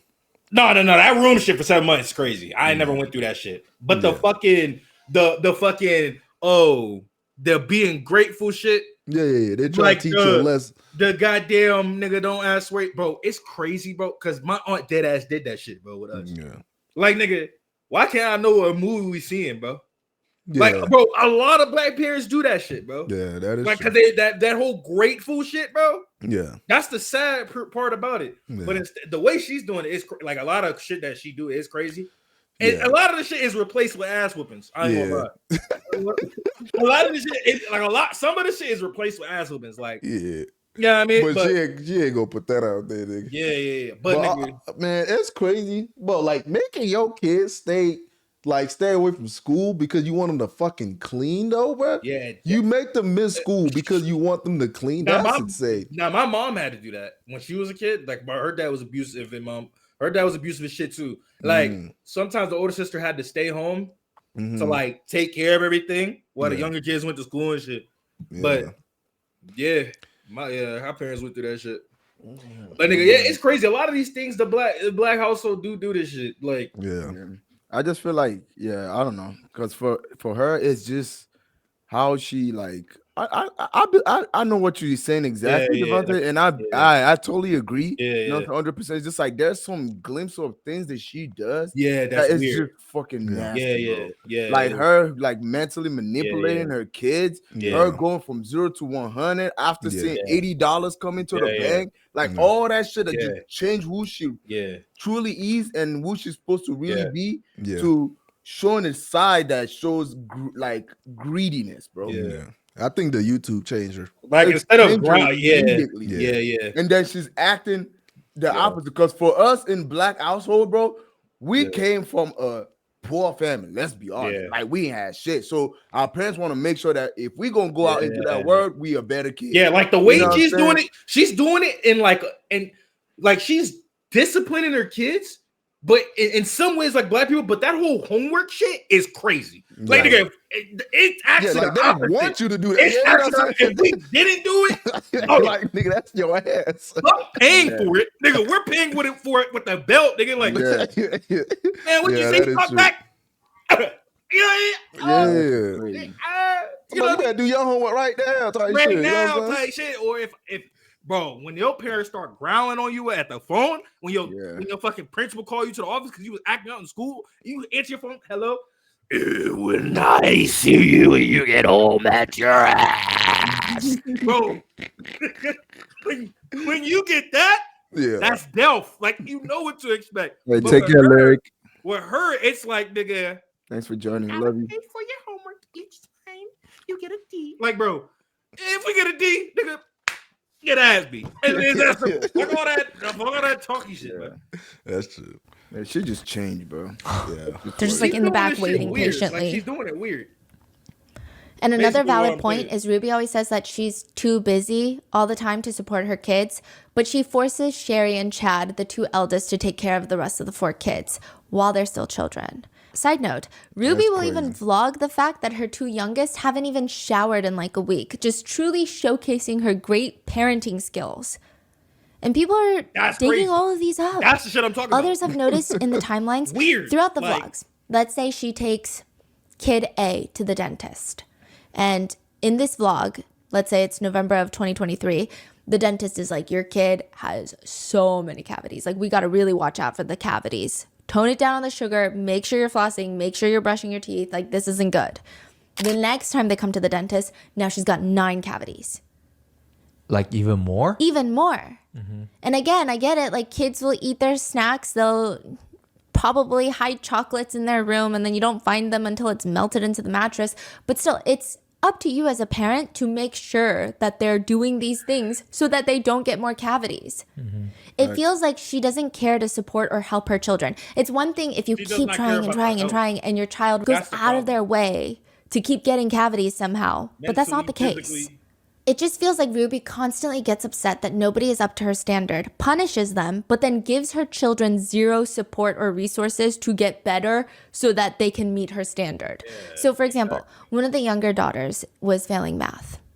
It's been mentioned multiple times in the vlogs. Ruby clearly knows that this daughter is failing math. Just like the cavities, she has no intention of helping or supporting her kids. She doesn't mention, I'm going to help you with your math homework. She doesn't mention, I'm going to get you a math tutor. Just nothing. She just keeps bringing it up and like, haha, she's failing math. On that daughter's birthday, she gets gifted the Maze Runner book series. She's so excited to read it. She's been asking for this set for I don't know how long, okay? She's been begging for these books. And Ruby is letting her soak in the excitement of this. She's vlogging every second of it. And then she turns the camera to herself and she's got this like twisted smile on her face. I hate to do this to you on your birthday, but your math teacher has been telling us that you've been missing work and that you read all the time. And you have an F in math. Absolutely fucked up. Side note.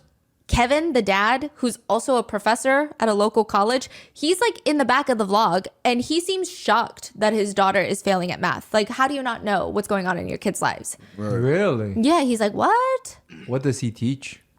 Oh, geographical, like soil or something. The fuck is that? Okay. Yeah. Now, Ruby continues, you can't just read till you catch up with your math. It's like she waited to give her the present, watch her get so excited until she's like, I want to go upstairs and read this right now. And then she's like, haha, joke's on you because you're failing math. You can't read it until you get your math grades up. Abusing this kid, took bro. it away. Why would you do that? Yeah. See, that's the mental shit. Like, you're fucking with their mental. It's so bizarre. And I'm not here to judge anybody's parenting because I don't have children, so I don't know what it's like to guide someone through academia. But I would imagine it would be better to be like, hey, maybe don't open it until we work on your math homework together. Or how about this? Hey, try to get better in school, you know what I'm saying? And then you can get this and this and that. No. You don't got to, hey. Nigga, just don't give them the gift. Like, yeah, you got a PS5. All right, yeah, we didn't get you a gift because you're not doing good in school. That's better than just giving it to them, letting them be happy. Yeah, and that's then you fucked just up. step on it. Like, that is so mentally twisted. Like, that is so fucked up. Or how about how can we help you to become better in school and be able to get close to at least getting good grades? Like, embrace the fact that they're failing because nobody's gonna be perfect. You gotta be able to understand that, bro. But I was not a smart kid in school, bro. My mom has tried everything. She's gotten me a tutor. But I was still not. It was still not working, bro. But it's like, how are you trying to help the kid to be like, okay, I understand you failing. I'm not judging you for it, but how can we help you to get to get better? Like, that will make a kid feel more comfortable to want to learn, even though if they're learning and it's still not clicking. At least you know they open and you try. But if you're gonna sit there and mentally abuse them, treat them like damn shit for not getting good grade, like they're only gonna be worse. Or maybe they are failing because you making them niggas clean. It's your fault. Going to school and you taking them niggas homework away when they're supposed to be doing that goddamn homework. It's like, why don't you expect them to focus in school when it's your fault? You got these niggas waking up 5:30 in the morning to play fucking piano. They're gonna be tired. Nigga, they gotta do 8 hours of school and you adding an extra 3 hours on top of that. Or 4 hours. She takes them niggas homework away. She makes them niggas stay away from school to clean the fucking house. Got me doing chores to get my homework back. Man, you kiss. Right, like you could dead ass eat a dick. You right. Oh, I wanna. Don't do it. Don't do it. Bro, it's all right. It's Rubich fucko. All right, bro. Just keep it at Rubich fucko. You know, Rubich fucking bro. It's all right. Why? Man, that's crazy. Why? I feel bad for them kids. That's what I know. Why do people bring kids into this world just to do shit like this? Yeah. Like, bro, it is a kid. You treat them like a fucking, like half the shit you doing, it's like you teaching them like an adult. Like, bro, why give a fucking kid a gift and then let them be happy? And then just take that shit away. Let them soak that shit in. They're happy as fuck. They just had the best birthday. And then at the end, gotta take it from ya. Gotta get them grades up. Gotta get those grades up, hunty. I'm not gonna help you. Like, bro, I'm just telling y'all, honestly, chat, bro. Those kids need to uppercut her shit. It's just money that changed her, and now she's not in the right mind, bro. That's what I think. See, like throughout this whole video, bro, it's money that changed her mind, and now she's not in the right mind. Now she's just treating the kids just straight off of pure dumbness, bro.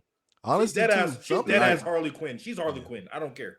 Sometimes some people do shit like what the comments suggest. There's probably some shit that the comments suggested, like, "Hey, do this." Nah, I mean, you got to think about it. If you're so obsessed with validation, the attention from your audience, and all that stuff, instead of you being your pure raw self and just let them be attracted to that and be real, like, motherfucker, you gonna be going off for everything you see in the comments. Yeah, you will see one comment and you gonna fucking be twisted instead of be like, shit, I don't care what y'all say.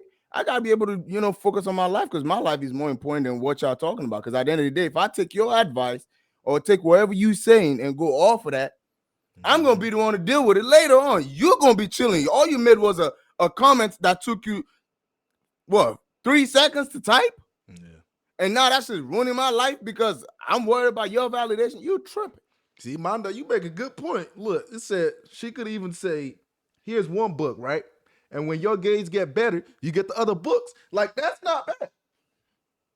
Anything is better than what the fuck she just did. Yeah, bro, you know you're literally teaching your kids like not to enjoy happiness. Like you do not like to see your kids happy at that point. Like, yeah, that's sad, bro. That's go to hell. Like, you know what I mean? That's just sad. Go to fucking But like, why? hell. Maybe don't open it until we work on your math homework together.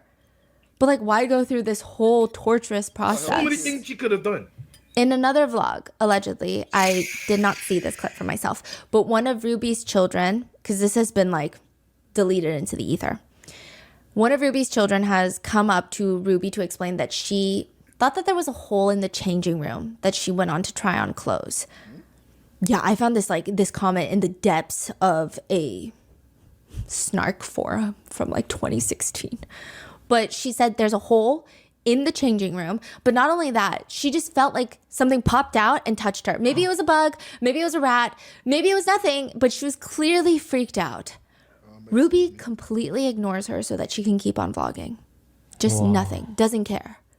She's overly strict. She has weird punishments. She's not attentive. And also, she borderlines dystopian. In another vlog moment, Ruby tells Chad that there's no texting at the dinner table. No texting at the dinner table. They force him to hand over his phone, which happens to be a flip phone. They gave him a flip phone. So Kevin, the father, starts reading out Chad's text messages to the girl out loud. Not just for his family, which is already embarrassing enough, but for the entire vlog. Said no. What is this? I really like you. Bro, this is so like. Hold on. I did not say that. And this is, I'm assuming all of his friends are watching these vlogs. Yeah. They're making up shit. They're making up shit. And again, this would be all fun and bro. games between friends that are of age. And it's like, okay, you know, people do funny things on the internet. Hee hee ha ha. It's a great TikTok as long as everybody thinks it's fun. But the parent and son dynamic. Yeah, and the son wasn't consenting to this, right? he was embarrassed. Yeah, it's like grabbing your freaking journal and just start reading your diary. Like that's. Hey, Chad, ain't nothing wrong with a flip phone. Hey, look. Hey, I listen. might do some hold shit on now. like that. Hold on. I'll tell you something. Ain't nothing wrong with a flip phone. Look. You know what I'm saying? As long as I got connection with my kids, bro, and I know where they at, bro. I don't care what you do on that phone, bro. I don't care, bro. You could talk to your friends. You can call. You can text. Hey, they But got like, text it. Yeah, but like, nigga, yeah, I'm not about to have my kids phoneless, nigga. Yeah. That's on another crazy level. I think like, some parents just do be scared when their kids have phone because they don't know what they're gonna be doing on that phone. It's like, that social. It's mostly the social media. Like my dad was like that with us. Like we have a phone. He's worried like, are we on? I had a flip phone doing some weird shit. Like what we doing on there? Like bro, like he wants to be sure because he's scared that maybe we're gonna do something that is gonna get us in trouble or because whatever. like nowadays, I understand. Phones do be growing kids up fast as shit, bro. Yeah, phones do be doing that. You do. When you start to mature and you start acting a certain type of way, they will be like, okay, nigga, what can you like? If you acting like this, bro, you doing a lot of crazy shit on your phone, bro. I mean, we all had a flip phone. Everybody in this bed, most everybody had a flip phone, right? Oh yeah, come on, right, nigga, we had a flip phone. Yeah, everybody had a flip phone. Think shit, that was my first phone. Actually, was a flip phone. No, shit, if you never had a flip phone, bro, you was blessed, nigga. And then it went from that to the Galaxy S. It technically counts as a flip phone. You got those phones, them that you can slide up like this. Yeah, those are even better. Those are the advanced joints. Nah, I ain't gonna lie, niggas had swag with that old, bro. Yeah, nigga, you be on that. I'm about to call my Drake. Flickily. That's good. How you doing? I ain't gonna lie, that phone that Akeem had, bro, the one that you just swipe up like that, bro. That shit was so cool, but bro. That shit felt like he was on a computer, like a mini computer, bro. That nigga can be flexing, but that boy be like, I'm like, bro, nah. I'm up now, dog. Dead ass, though. Is that a camera, dead ass, bro? Is that a camera? I'm up now, dog. Them shit's dead ass be looking like these, bro. Bro, if you never had the experience, of having a flip phone, bro, talk about really never live life yet, bro. That's good, my heart. But nah, the swipe just was so convenient to just pick up the phone, bro. You just because once you swipe, that shit picks up, bro. Yeah. All right, let's get back. This Crazy. Yeah, it's like grabbing your freaking journal and just start reading your diary. Like, that's crazy. It's very dystopian that they're mad at their son for texting at the dinner table whilst they, the parents, are vlogging. Humiliating. Yeah, vlogging and humiliating. Yeah. But it gets worse because Chad has a flip phone, which I think hypocritical parents are the worst. Ruby is putting Chad's entire life on the internet from the moment that he wakes up to the moment that he goes to sleep, like 5 days a week. All of his personal information, his daily schedule, and even his thoughts, his text messages are up online. Technology and the internet are so integrated into Ruby and consequentially Chad's life, yet he gets a flip phone. Ruby even jokes in the vlog. The only downside to giving your kids a flip phone is I swear I have to remember how to work it every time I go through it. Notably, it's also very strange that the kids' social media accounts are heavily monitored or they're not allowed to have one. Meanwhile, Ruby posts every single part of their business on social media. It's like, she would even force Chad to smile for a thumbnail, which he clearly did not want to be a part of. And he tells her to her face, Smile. Chad, look at me. I hate smiling at lenses. Okay, let's go back. Ruby does not care, at that point, as long as she gets her shot. Media. I'm saying. In another video, Ruby is sitting right next to Chad. She's reading from her phone. Oh, this next one's really good. I think this was a partnership she's doing. I think it's like connecting parents with teens. What? She says, the next one is really good. It says, do you think your teen's mental health is more important than school and grades? I'm curious. She turns to Chad, and Chad looks like he would rather be on the surface of Mars. He looks very disinterested, maybe also guarded because he probably knows whatever she's going to say next is going to be really hurtful. He just shrugs, and then she blows up. Chad, are you willing to help me out or not? You seem really distant. Ruby, perhaps a moment of self-reflection and just asking yourself the simple question of why am I treating my kids terribly? And maybe you wouldn't have to waste so much breath wondering and asking, why do my kids seem distant? Why won't they vlog with me? Fee, fi, fo, fum. Like, I don't understand. Get it together. Right. Chad would later say, I purposely said the wrong lines. I purposely tried to make my mom as pissed as she possibly could be. I made things hard for her. I don't really know why. One of the more egregious clips, though, is from when Chad's friend's father, tragically self-exits. And I'm sure the news shocked the entire community, and Chad is just not doing never got well. the answer. Instead of Ruby spending time with Chad to make sure that he feels like he has support, to guide him through this very difficult time of grief with all of these complicated emotions, Ruby just keeps vlogging every single person in the house as they're just bursting into tears. She's filming herself crying, talking to her children about it. She never comforts Chad. She would even vlog him laying just despondent on the bed. And she says, and I don't know why, what compelled her to even say this. She says, in situations like this, if you haven't been kind, you can feel a lot of regret. I don't know what she's insinuating. If you haven't been kind, you can feel a lot of regret. So is that implying that she hasn't, if she hasn't been kind to the deceased, she would feel guilt? It sounds like she's saying that to Chad. And I just don't. What? Yeah, and I don't picture Chad being rude to his friend's dad. I think it's probably the very natural feeling of, I wonder if I could have done something or said something, or maybe I could have noticed something. Right. What did she say to him? It was just bizarre.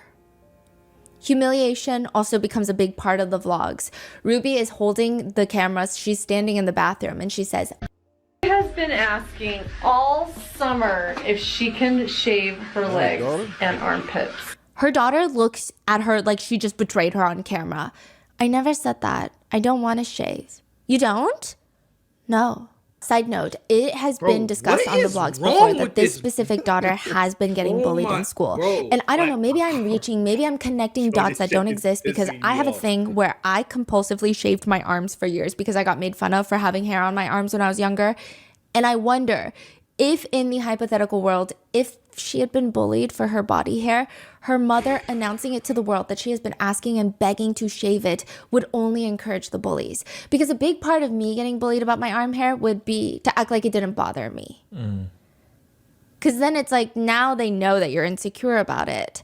So she's like, so no, sad, I don't want to. And even if that's not the case and I'm just crazy and I'm reaching, why put this on the internet for all of your kids' friends to see, especially as a young teenager? Like, that's a very complicated time.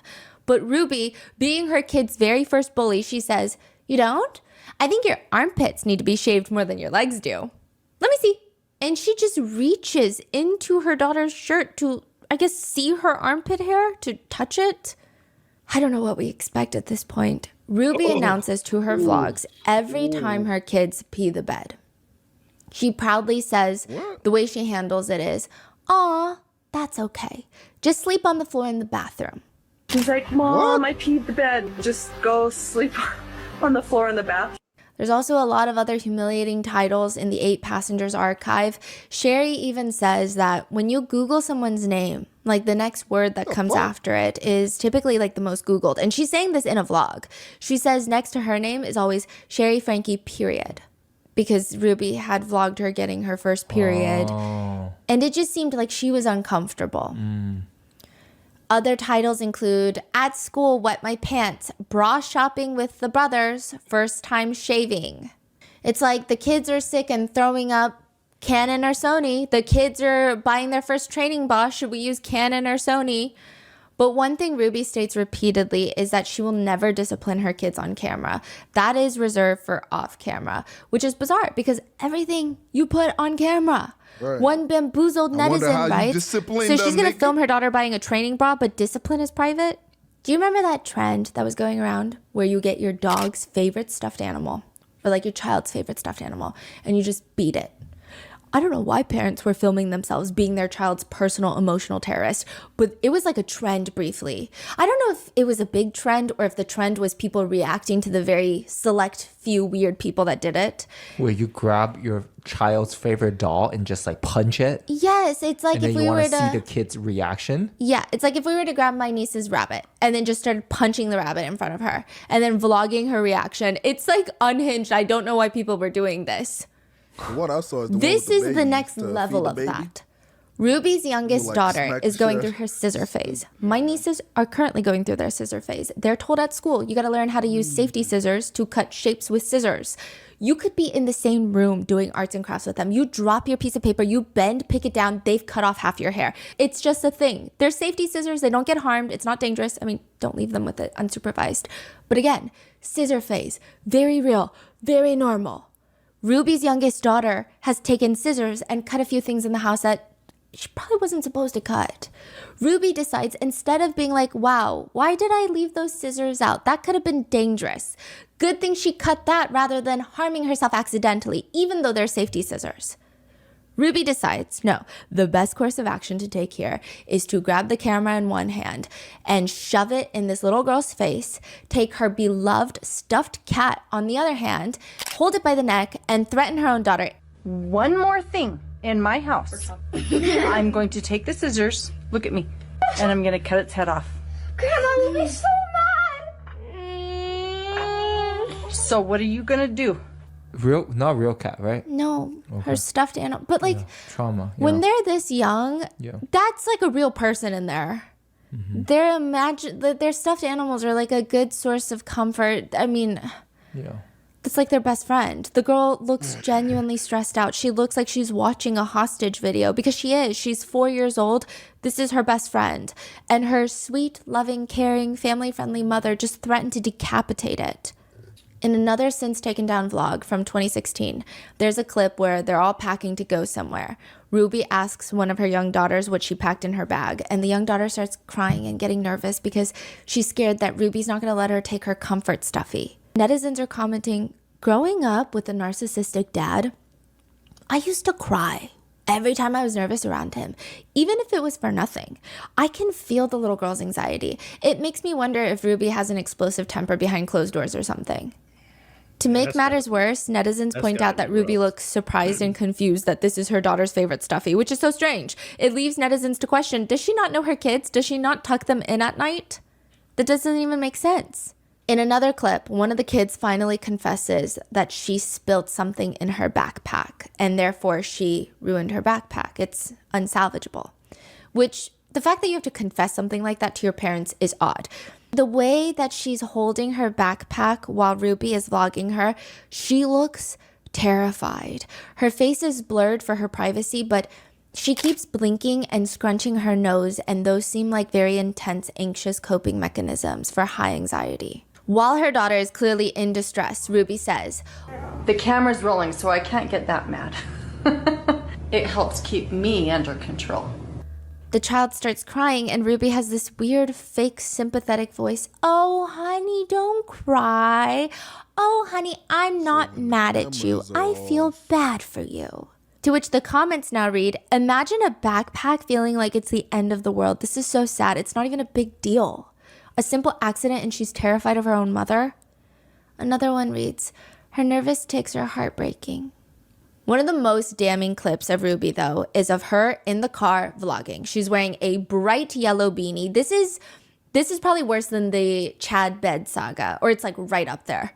So all these other ones are coming out, and I think that people are making videos on them, but unless you're really in the Franke world, I don't know if they would have hit as many people of like, did you see what's going on? Because this is alarming. Ruby is wearing a bright yellow beanie. She holds up her phone. I just got a text message from youngest daughter's teacher, and she said that she did not pack a lunch today.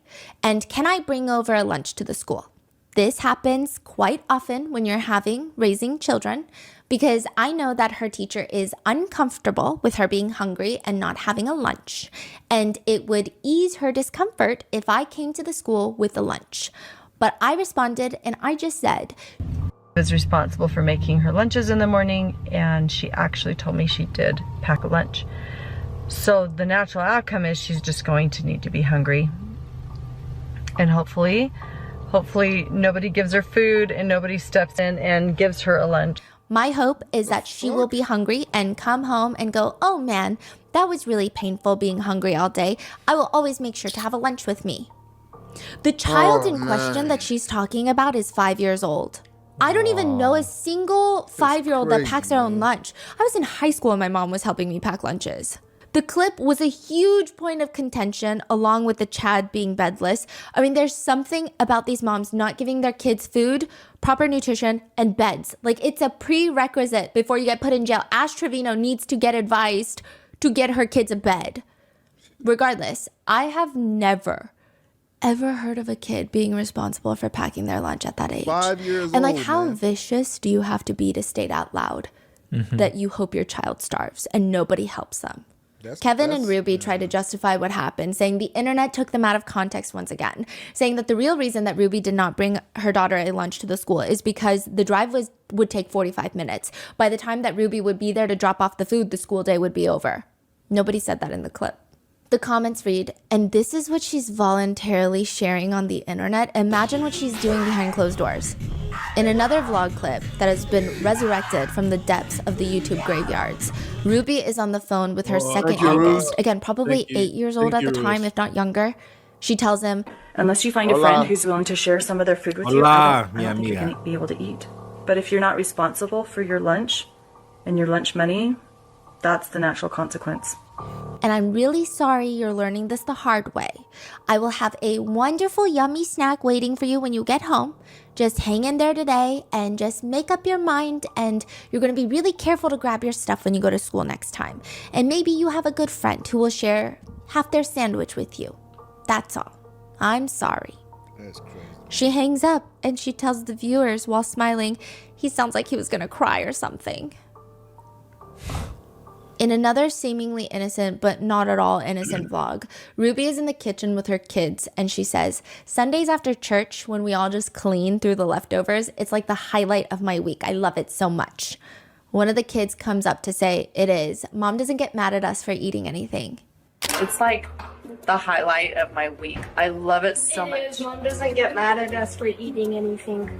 She responds that, and the kids just open up like everyone's pretty relaxed. Probably because they're not starving. It's been a point of contention throughout the Franke vlogs that the kids never have enough food. When she vlogs the dinner table, it's never enough food. When she vlogs her grocery hauls, it's never enough food. One comment reads, everyone's relaxed because maybe they're not fighting for survival in their own home. Every single meal that Ruby shows online is neither nutritious nor filling, and it does not appear that the kids have free access to food. The Frankies, even before all of this, the whole scandal, they had multiple instances where their own viewers were just up in arms about the fact that they kind of starved their kids. Ruby would vlog what's for dinner, or she would do the grocery hauls, and there's no produce, no fruit, no meat. Anything of nutritional value in the hauls is just absent. Most of it is carb-filled junk. Yet Ruby is very unhappy. She complains the entire time at how expensive each trip to the grocery store has been, which most people agree. Groceries are expensive, but she's choosing these carb-heavy, easily prepared meals that are probably selling at a premium. At this point, a lot of netizens are saying, honestly, produce might be cheaper. So why are you not getting it? One comment reads, I am a bit stunned. In Ruby's video about their food supply, she doesn't seem to feed the kids any vegetables. Maybe tomatoes in the spaghetti sauce, but she seems to feed the kids carbs all day, every day. I was a bit surprised that vegetables were not seemingly a priority for the kids. Another netizen agrees. She feeds the kids crap, all carbs, stuff to fill the belly but not provide much nutrition, very light on the meat, and almost no fruits and veg. Or another comment reads, stop moaning about buying food for your family when you're basically making money off the backs of your kids. Her grocery hauls are pretty terrible. No vegetables, maybe a small bowl of fruit, little meat, and a whole heap of snacks. She definitely carb loads her meals with very little nutrition. All I see are tacos, like frozen tacos, bread rolls, cookies. Everything is beige and cheap. Even Ruby admits herself that she does not eat enough. She says, it's really painful to up my food budget, but I think it's necessary because I have to eat more. I'm going to eat more. I want to eat more. I don't really like being hungry. It's just very strange that Ruby has such an unrelenting grip on wanting to control the food, the budget. She wants to be perceived as the perfect mom, but she cannot hide the fact that she's not. There's this Korean song called, Oma said she doesn't like black bean noodles. It's when your mom doesn't have money, so you eat the black bean noodles. Your mom tells you she doesn't like black bean noodles, and later the singer goes and she's digging it out of the trash to eat it with rice, the leftovers. But for Ruby, the mere thought of upping the grocery budget to feed her kids would send her into cardiac arrest. And this is clearly not a case of she can't afford it. One comment reads, her nacho night was just sad. Literally just 2 trays of chips, cheese, and leftover pulled pork. Maybe it would have been good as a snack, but how about some freaking fruits or vegetables or something substantial?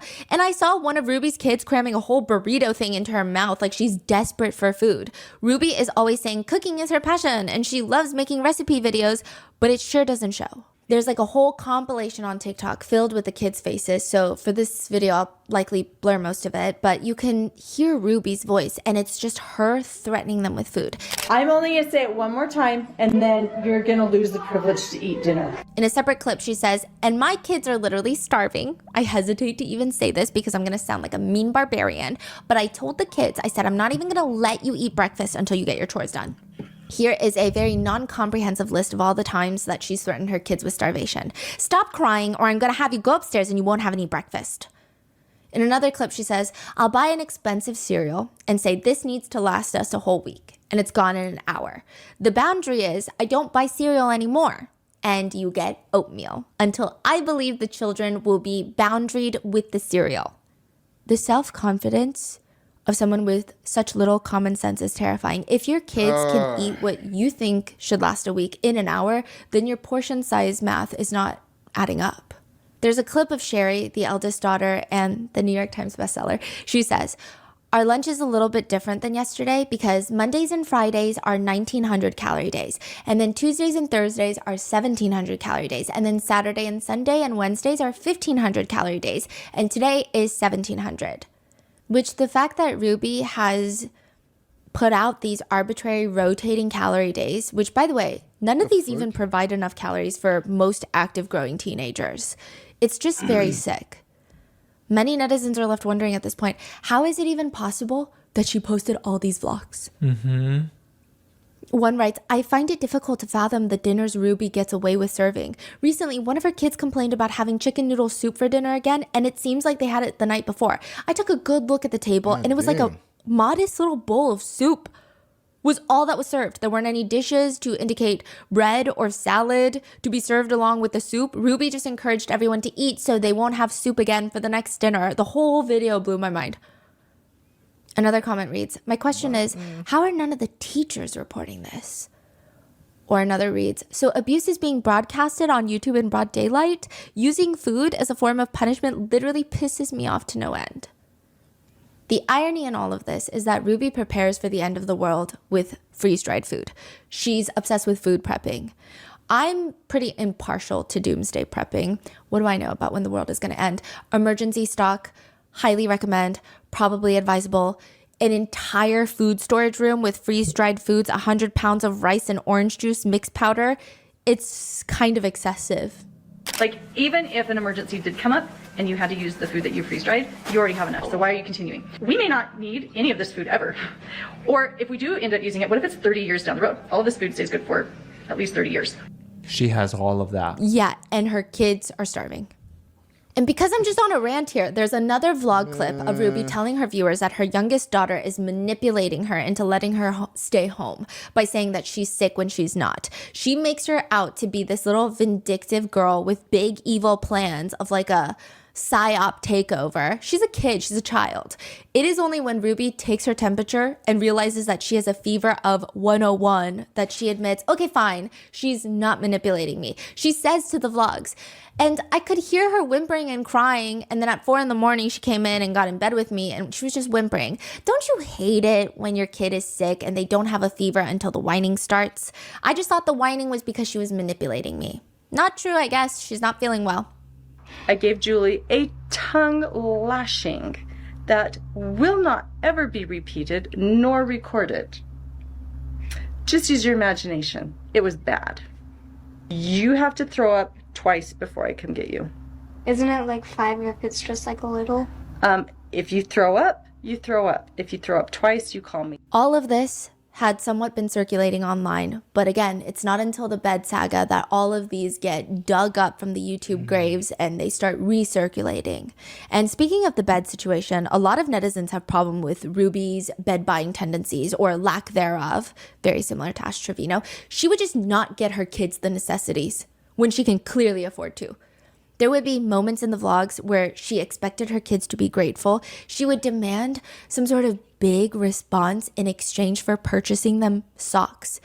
Not like new fancy socks that all the kids are wearing that they really don't need, but like their current socks all have holes in them. Other netizens back in 2016 even felt it was odd that in the videos, the kids would be gifted on their birthdays things like bedding, sheets that they desperately need. Not like, ooh, this is the new anthropology sheet that I need. They don't have sheets. Birthday present, sheets. Some people were commenting, I noticed everyone seemed to be overly excited about getting pillows, which I found was odd. Another comment reads, I think parents are supposed to provide you with a bed, sheets, pillows, etc., independent of your birthday. Same goes for socks? She pissed me off, chat. Another comment reads, the birthday presents were the last straw for me. Passing off a bed that one of her kids needed as a birthday gift is disgusting. You provide your children with a bed and bedding, period. That's not a gift. The kids were also never seen having enough clothes. They would have about 5 total outfits each. And the problem is that Ruby was obsessed with very distinct articles of clothing. So it's not like she would get a simple white shirt for her kids that you could wear maybe 3 times a week and everybody at school thinks, oh, maybe you have 5 white shirts. Mm-hmm. They're like very distinct. Mm-hmm. And they would be wearing the same outfit 3-4 times a week, which is just... Bro, this build-up is insane. A lot of kids How the get fuck bullied did for they, stuff like the that. son wound up duct One comment reads, Ruby is constantly having to wash clothes, seeing as all their kids only have about 4 full outfits. And because she's continuously washing them, They start looking like just threads on the kids' bodies. Someone agrees, writing, Ruby complains so much about the kids wearing down their clothes, and in the same breath, she mentions how they only need a few outfits. What's going on? And when the kids would get sick, Ruby, the maternal instinct just coursing through her veins, decides to quarantine the sick kid. So one of the sons was sick. I would say he looks like 5 years old. She doesn't want the other kids to get sick, which I get it, fine, right?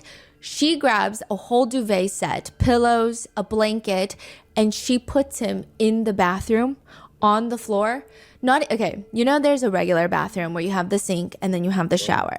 Then you open a small little closet door and then you just have the toilet. That's it, just the toilet. She put him right next to the toilet in that tiny little closet room, the water closet. Okay. And he's sick. His whole face is red. Why? No, because just quarantine the kid in the toilet. Yes. Wow. Okay, I think like 2-ish years ago, I went through a very rough round of hand-foot-mouth disease, which was passed on by my little niece. Every single nail and toenail fell off. I'm not even kidding. It's a household joke now. But even now, when our 2 nieces are sick, everyone's just trying to make them feel better. They're like bringing them the favorite soups. They sleep with my sister when they're sick because they're not feeling well, and they usually want to cuddle my sister. Ruby makes them sleep in a toilet room. But it's also the way that she's mentally raising them. One comment reads, those poor little girls have motherhood and subsequently being a housewife pushed on them from so early on. Save thinking about children for when you're not children yourselves. It's silly to think about that now.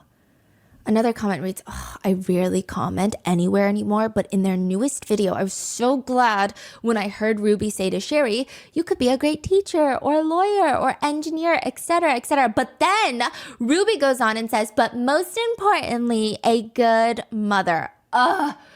I realize it's important to be a good mom in their culture, their religion, and even would have just been fine to include into the list, like, and a good mom. But most importantly, it is likely that it's because Ruby got married at 18. She had her first baby at 21, and she never really had her own life.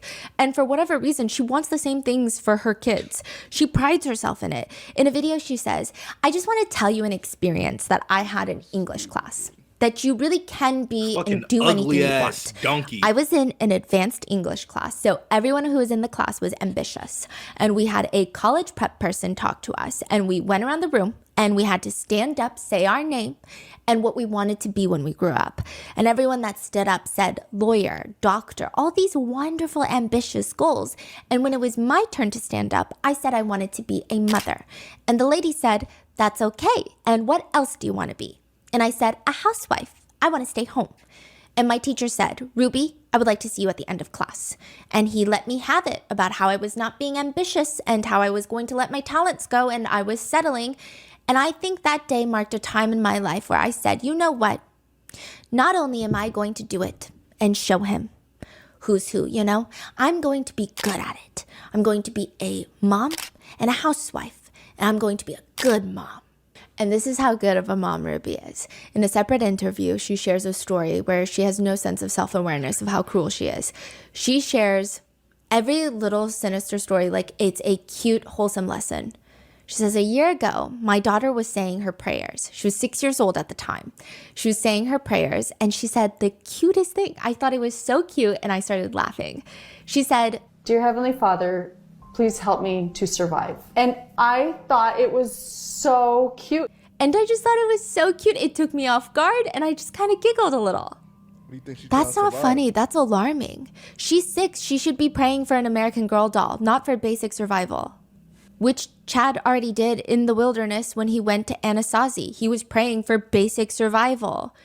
This was, again, before the bed incident. So now people are bringing this up again. When he was 14, he was sent to this wilderness camp. The whole Anasazi saga is a whole thing. The way that Ruby and Kevin are talking about Anasazi, you would think that for every teenager that goes into the Arizona wilderness and breaks down into tears, they get paid $1 million. The way they promote this wilderness camp is pathological. They're talking about sending him. They're dropping him off. They're clearing out his room. They're redecorating his room. They're missing him. They're picking him up. They're seeing him again. They're reacting to him being back home. It's non-stop Anasazi vlogs, which, again, this is just kind of bizarre when you really think about this is the context of a, quote, troubled teen therapy that they're sending Chad to. which is typically known to do a lot more harm than good. To which they talk about Anasazi a little strange. Kevin says, now you're probably wondering what the heck we're talking about. Chad today has just entered the Anasazi Foundation Wilderness Therapy Program. He's going to spend the next 8 to 10 weeks living in the desert mountains of Arizona. So you're probably wondering, what did Chad do? Okay, well, we're not even going to entertain that stuff, but it's an accumulation of things over the years. Well before we started YouTubing, or well before we got into social media, and it's reached a point where Chad needs to develop some very basic maturity and skills that he's going to need as an adult. We know later that it stemmed from him getting expelled from school, and this was a recommendation from his new therapist, Jody Hildebrandt. The Anasazi therapy program. The cult leader. But Ruby says in the vlog, this is like a reset, like a start over, like a do-over, a fresh beginning. Kevin says, the idea with wilderness therapy is that you can survive with these peers in the wilderness with nothing more than the clothes on your back and a couple of field supplies. Then there's nothing in this world that you can't tackle. Ruby says, they don't even sleep in tents. They sleep on the bare ground. So if the apocalypse ever comes and the zombies come to get us, we will be very grateful that Chad is trained. He's going to mature out there. He's going to have a lot of growth and a lot of time to think and really decide the quality of person he wants to become. I'm really proud of him. I'm really excited. They said it's like the real wilderness out there. There's snakes, there's bears, there's coyotes, cougars. Like it's the real deal. Kevin butts in. We want Chad to have some of those experiences. I think Close Encounters would be good for him. And he'll come home and he'll be like, dude, I survived and there were bears. I can do anything. I'm not scared at all about that kind of stuff. What I lose sleep over is when kids start self-sabotaging their own efforts. Yeah. That's the kind of stuff that really concerns me. She's basically saying, as a mom, I'm not scared about my son confronting a bear in the wilderness. Bear, nigga, what if he gets mad? What if he dies? Sabotage? Does that not concern you? It's like the most I'm not bizarre concerned fear. about that at all. Kevin says, bottom line, it's going to be a very long time before any of us see Chad. Whoa. We'll hear from him weekly in the letters to the family. We will. We're excited to see how all of us, not just Chad, but how all of us are impacted and changed by this experience. The thing with Ruby is that she's a yapper. She's so good at talking in a way that makes it seem like she's an amazing mom, or at the very least, she's a mom trying her best. She says, Chad's on the trail, but at home, we're also going to be on a trail. We're going to be walking alongside him, and we're going to be making commitments for us to change and for us to try and become better parents for Chad and for our other kids. We've always believed in being honest with you guys. We're not into playing with your emotions because I know you guys are really invested in our family, and I feel a responsibility to be upfront with you and honest. You know, there are things that happen in your family that other people don't know about, and it's the same with our family. There are things that happen in our family and you don't know about it. So just trust us that we're doing what's best. When Chad gets back, Ruby makes Anasazi the only thing that he can talk about. She forces Chad to talk over and over about his experiences, which it doesn't appear like he had a great experience. Even if he did, I'm sure it's still a sore spot that your parents just send you to fend for yourself for months. I would feel abandoned. They not only sent him, but they paid over $10,000 to send him. What? Yeah. The estimates, it seems like they probably paid around like $15,000, but it could go up to like $40,000. Some parents take out loans to send their kids to these crazy camps. For 2 months. Wow. How about like some vegetables? Yeah. Some pillows. Yeah. Some bedding. And like maybe try talking to your kid. Yeah. Right. The worst part is when Chad gets back, Ruby has this whole vlog dedicated to surprising him with his room and trying to make it homey. She covers the entire room in Anasazi memorabilia. Wow. It's like a gift shop for the therapy program. I don't know why Ruby was adamant on that. One comment reads, I find it disturbing how focused Ruby was on filling Chad's room with Anasazi reminders, when for all she knows, it could have been a really traumatic negative experience for him. He could have been so excited to come back to his home and have a proper bed, only to discover that his room has been turned into a mini Anasazi and constantly reminds him of it. It just feels like another way for her to control and brainwash him, rather than a mother who cares about her son's interest. Also, the fact that he gained 10 pounds while on this rigorous wilderness program was rubbing netizens rightfully the wrong way. He also states that when he got back, he had no clothes because, quote, when I went to Anasazi, mom got mad and threw some of my clothes on the floor, and then she just donated them all. Since then, unseen footage of Ruby filming vlogs has come out. So it seems, like I said, the family has given over 1,000 hours of unseen footage to the documentary makers. And there's some pretty terrifying stuff in the unedited from the documentary makers. And there's some pretty terrifying stuff in the unedited footage. In one video, she's sitting at the bottom of her bed and she has the aura of a kindergarten teacher that I would not trust my hypothetical children around. Polite, but she seems incredibly unempathetic. There are about 53 Saturdays in a year. She lifts up a glass mason jar filled with marbles. This jar is holding 100 marbles. Listen, I do struggle with spatial awareness, but it does look like 53 Saturdays and 53 marbles, but maybe it's 100. She repeats, this jar is holding 100 marbles. Okay, so the last tip that I have for calendaring is remembering I always ask myself on the weekend, is what I've scheduled. Hey, I'm still recording! Did she not cut shit out? Why? Nah, these are raw footages that were unleashed in the documentary. Her husband responds from downstairs. It's 12:30 and we're trying to get ready for church, that's why. You see her turn off the camera, get up, or seemingly get up, and then get back down to turn on, and she's smiling again. I am a busy mom with 6 children, and I'm always on the go. Oh, man. In another vlog, this is obviously something she cuts out. She's in the kitchen talking about something when she just flips a switch. Hold on, what was that look for? She's talking to one of her kids. One of her kids says, sorry, I just got nervous. Don't give me a weird look, just be yourself. That is myself. Well, then change it. Damn. Just be yourself. That is myself. Well, then change it. In another... Man. Let me see something real quick, though. That is myself. Oh, that's her foot? Like she's spending money on herself. She getting her nails done and everything. Well, she need to do a little bit more spinning. Her foot don't match her archetype build. Her feet don't match. I'm not gonna lie, yeah, man. I'm not gonna lie. Them toes, man. Those toes right there. The big toes. You need to cut them toes off. Them shits don't need to be on your feet no more. Those are the filthiest set of feet I've ever seen in my life. In another clip, likely to show off how happy and picture-perfect Ruby is and how she is an admirable mom for, at least on camera, fulfilling her legal duties of taking care of her kids, just doing the bare minimum on camera, not even behind the scenes, but on camera. She wants all the kids to sit on the couch for a vlog. And I guess a few of them are not cooperating because they're children. And she screams at the husband, sit her down on the flipping couch. This has been going on for years nonstop. In another clip, Ruby is setting up the Christmas tree and Chad is helping her. He looks pretty miserable, but it's not like Ruby is actively trying to have a good time and bond with her son. She just blows up out of nowhere. Chad, I asked you to give me a night where it's enjoyable to be with you. Chad, take that look off your face and just be happy to be with us. Damn. But I'm not. Okay, you know what then? And then the camera turns off. Chad would later say, there were times that she blew up off camera. She would spank, whip, take the belt out and whip my butt, pull down my pants, whip me. In another unseen vlog clip, Chad is younger in the clip and he's sitting on the couch. Ruby is plopped down right next to him. Chad, it's your turn. Do you know where your name came from? Do you know where your name came from? Grandpa? Of course you know. Chad is nodding because he's like, I just answered, so what? I don't understand. And she says, Grandpa, so tell us who you're named after. This is like a very confusing conversation. I just said Grandpa, then you said, of course you know Grandpa. So now I'm like, why are you asking me again? I'm so confused. Mm-hmm. He's confused.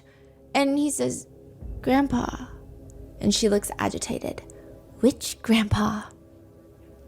Okay, we're going to try this again. And you're going to be a little more talkative here. I am. I'm talking. I'm answering your questions. She's silent for a moment, and the camera doesn't pick it up too well, but clearly there's someone talking or hanging out in a nearby room. Hey, if I hear one more word, get out! Then you hear Kevin's voice off camera saying, get out and close the door. Ruby is looking at her kids with such disdain and disgust, and she turns to Chad. If I'm going to let you vlog, I don't. And I'm going to spend all my time helping you. You're going to help me too. I don't know what to do. That's crazy, Be excited to tell them where your name came from, even if you have to fake it. Fake being happy, okay? Damn. I don't know if I can right is now. Insane. I don't know why. It's just, okay, well, I'm going to take a break. In another clip, she's sitting in front of the camera. They're perfect for Easter. No, you are not entitled to talk while I'm recording. Sit back up there and be quiet. Go downstairs now, both of you. It's just like... By far, one of the more alarming unedited clips to come out is Ruby is sitting at the dining table, shoving her ring into the camera. I imagine it's a new ring that she got a gift from Kevin. I don't know. Kevin is holding the camera. And Ruby's little daughter is trying to climb up onto the kitchen table. Maybe she's trying to grab food. Maybe she's trying to grab a snack. Maybe she just wants attention. Or maybe she's just 4. Ruby reaches over, puts one hand on the back of the little girl's neck, the other hand to cover her mouth, but it's also covering her nose because she's 4 and Ruby's an adult. And by the force of grabbing her head, she forces her off the table and just yanks her down. And she tells Kevin, we're going to cut that out. You get down and be quiet. It isn't your turn to talk. Now sit. When you are... We're gonna cut that out. You get down and you be quiet.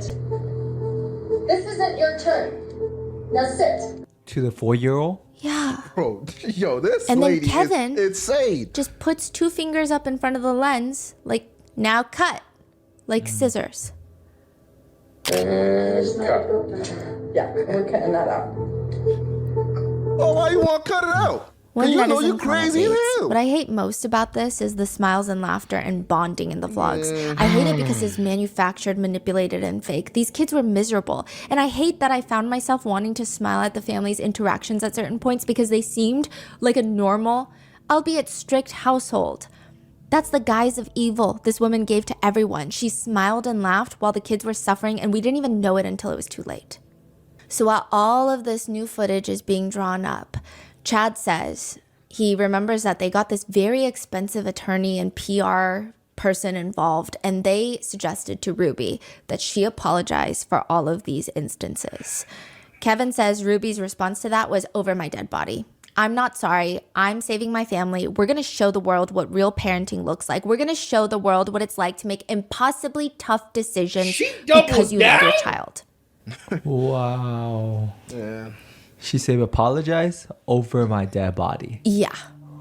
This is when Ruby Franke goes off the deep end. Ruby's entire reaction to everything is, you think I'm bad? Let me show you how bad I can be. Her parenting style very quickly goes from call CPS to like, I think we need SWAT teams. Like, this is becoming extremely fanatic religion. It's not even LDS faith anymore. It's just her religious views are going straight past normal faith to just full-blown extremist. It's not the same religion anymore. She's using it to exert power in the name of faith. She becomes obsessed with God and vlogging about God. She says, this is literally the way that God intended our children to be raised up. This is what happens when things go awry. It brings us back to home base, which is, I'm a child of God. I am at the center. That is where I am centered. And so I've been brought back to base. And I decided that I was going to have more prayers to get through the day because I feel like I've been working really hard. She starts offering up advice to other moms. You know that I am teaching another parenting class. So we just wrap. Yeah. She starts making like full dedicated videos to offer up advice. And in one clip, she says, what I say is often really difficult for people to hear. And what I'm suggesting is that your woke child is a walking zombie. And you have the opportunity to wake that zombie up. But we are beyond Band-Aids. We are beyond putting a little bit of ointment on the wounds. We are beyond that. The title of the advice video is aggressively titled, Your Woke Child is a Walking Zombie. I think it perplexed a lot of netizens because it seemed like in the beginning there was some traction of like, let's call CPS. She's reacting negatively to this, so maybe CPS is on her. Maybe they're calling her. Maybe they're visiting her home, which they did briefly. But then now with this sudden shift, netizens feel more alarmed. They're commenting, she's giving culty vibes. Gonna see Ruby on a true crime podcast. Wow, Ruby has completely gone off the rails. How has it come to this? What is this? You've gone off the deep end, Ruby. What is happening? I feel sick. Those poor kids. Who would ever take advice from this controlling woman? And people start freaking out. Neighbors also notice that there are changes in the kids. They say around this point, the kids had been pretty bubbly up until this, but now they were very withdrawn and very seldomly seen out of the house. It almost seemed like there was no joy. One neighbor says, we don't know what was wrong, but there was something wrong. And then Ruby Franke and Charli D'Amelio clash.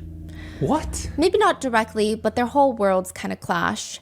Ruby is vlogging in the car and she looks very distraught. She explains that at the middle school where her daughter goes, the school organized this flash mob dance where the students would learn and perform a TikTok dance. Ruby says she thought, TikTok dance? Well, what are the dance moves? Well, what songs are in this? She says her daughter told her one of the songs and she says, quote, and I looked it up. I looked up at the lyrics and it was straight up hardcore. It is straight up hardcore. Straight up. I was reading the lyrics quietly to myself as I was scrolling. It's all lustful. It's all suggestive. It's all seductive. It's all perverse. Nobody wants to look out for these kids. The teacher is being very selfish because she wants to be hip, up to date, cool, doing TikToks, entertaining the school. She wants to be liked by these teens that are 12 and 13. So I'm going to go into that school. I don't have an appointment, but I will sit in the office until I am seen. She vlogs about how she spoke with the assistant principal and they told her that they will relay the message to the principal and that maybe she can come in tomorrow to speak. It's hard to gauge at this point without knowing what song she's so incensed over. But knowing what we know so far, I'm not very inclined to ever take her side on anything. The next vlog opens with her storming out of the school. She's spontaneously bursting into tears like an angry toddler that's not getting her. I am so upset. I'm so angry I could scream. I'm so angry I could scream. She gets into the car and she's like sniffling, sobbing. It's an inappropriately strong reaction. We sat down and I said I have concerns about the TikTok dances. I said my problem is the choice of songs. And she said, well, all the songs were approved by me. And I said, okay, so you approved this song that has all these lyrics in it?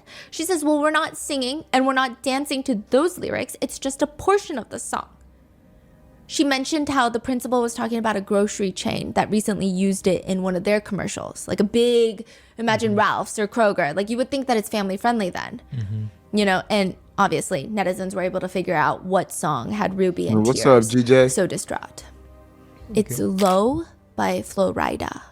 Shawty got them apple bottom jeans, boots with the fur. The whole club was looking at her. Wow. She hit the floor. Next thing you know, Shawty got low. But in the grocery store chain commercial, they just keep replaying low, low, low. Because I guess like maybe discounts or something. Yeah. So I think that's the part that they were going to play at the school. Which, I don't know. I just feel like there's so much worse that a 12-year-old could be exposed to. Like starvation, not having a bed. I would have purposely pulled up to her fucking car. Blast the shit out of that song. I'm blasting the fuck out of it. Fuck it. Rolling my windows down. And every time she try to leave, nigga. The shorty got low, low, low, low, low, low. I'm blasting that shit. Man, if I see her, I'm playing that song. I'm playing it. A wilderness. I feel like there's so much worse that a 12-year-old could be exposed to, like starvation, not having a bed, a wilderness therapy camp. But Ruby decides this is the hill this is the bottom that she's going to die on. She cries that the principal told her, well, that's moral for you. And it's not going to be moral for other parents, you know? And I said, it's what's moral according to God. The principal explains that they're basically just using the low, low, low part, but Ruby is upset. Do you understand that you're compartmentalizing? You're taking an immoral song, but you're saying you're only going to take this section of it. They offer to not let Ruby's daughter participate, but Ruby doubles down. She says she told them, you're missing the whole point of why I'm here. I'm not here for anyone's comfort, including my daughter's. I'm not here to make her comfortable. Of course she can move classes, not because you said so, but because I said so. I'm the parent. As you, the principal, have these precious children and you're not protecting them. And she starts full on sobbing. You're introducing them to the world and you're saying it's okay. You're saying that you support this. In the end, you're not going to answer to me who is telling you that this is wrong. I said you will answer to what you brought into the school and you exposed the children to. The principal tells her, I am 100% fine with the choice that I made. And Ruby says with giant tears streaming down her face that she told the principal. Well, that's sick. If I want to raise my children, I'm going to have to do it myself. I cannot count on their teachers. I cannot count on their principal. And I don't even live in a really crazy city. I live in a quaint conservative city where people think they're safe. She claims the principal is evil. She says she is evil for her to have a parent come straight at her and tell her how evil this is, and she does nothing. Speaking of evil, Ruby later says in another video, this is a separate video, I'm scared to share this because knowing people these days, I don't know how they're going to respond. She goes on to talk about how she has 6 kids, and she says, the 2 youngest are showing long patterns of selfishness. They've been showing, through their choices, their unwillingness to repent, their unwillingness to feel sorrow over some pretty egregious choices that they've made. So Kevin and I have decided that we are going to give the gift of truth to them this Christmas. We are going to give them the gift of boundaries. We are going to give them the gift of repentance. We let them know how deeply sorrowful we've been because of the choices that they have been making. And we told them that this year they are not going to be visited by Santa. We let them know that the Christmas morning, their 4 older siblings will be getting Christmas presents to open, and that they will have the gift of love from their dad and I, because we want them to really have a visceral experience that hits them. She's out here admitting that childhood trauma is the goal. She admits that she would even keep them home from school to force them to clean the entire house, but she says, I was really hoping that that would bring them pain, and it didn't. It wasn't painful for them. It was like, it hasn't affected them because they're so numb. So the more numb your child is, the greater the experience they need to wake them up. Kevin supports this message apparently because he also states, the world has these definitions of what love and tenderness look like. I watch all these Christmas shows that I used to just love because I feel warm and fuzzy watching them. And this year I watch them and I'm like, oh, gross. Because warm and fuzzy in these shows is always about the end and the kid just getting whatever they wanted. The world has this message and society has bought into it, hook, line, and sinker, that love looks like commercialism. Love looks like your kid gets the big thing, big boxes, big red bows. That's love. If you love your children, that's what you're going to do. Okay, these are completely different topics. If you don't like the commercialization of Christmas, then don't get gifts for any of your kids, or do homemade gifts, or do something fun for each other. Why single out the 2 youngest kids who, out of all the children, probably take Christmas the most seriously because of their age? Nobody told you to buy a Lamborghini. Even a small educational toy to open on Christmas morning would suffice. God forbid a child is happy. One of the neighbor's kids and her parents came over to give the youngest daughter a gift. The other mom says, Ruby answered the door and my daughter said, Merry Christmas. Can you give this gift to the youngest daughter? She took it and then she closed the door, and my daughter happened to see her later and she was so excited. She was like, did you get it? I picked that one just for you. And her face just dropped and she was like, I didn't get it. My mom made me throw it away. So the 2 youngest were forced to watch all their siblings open presents and they got nothing.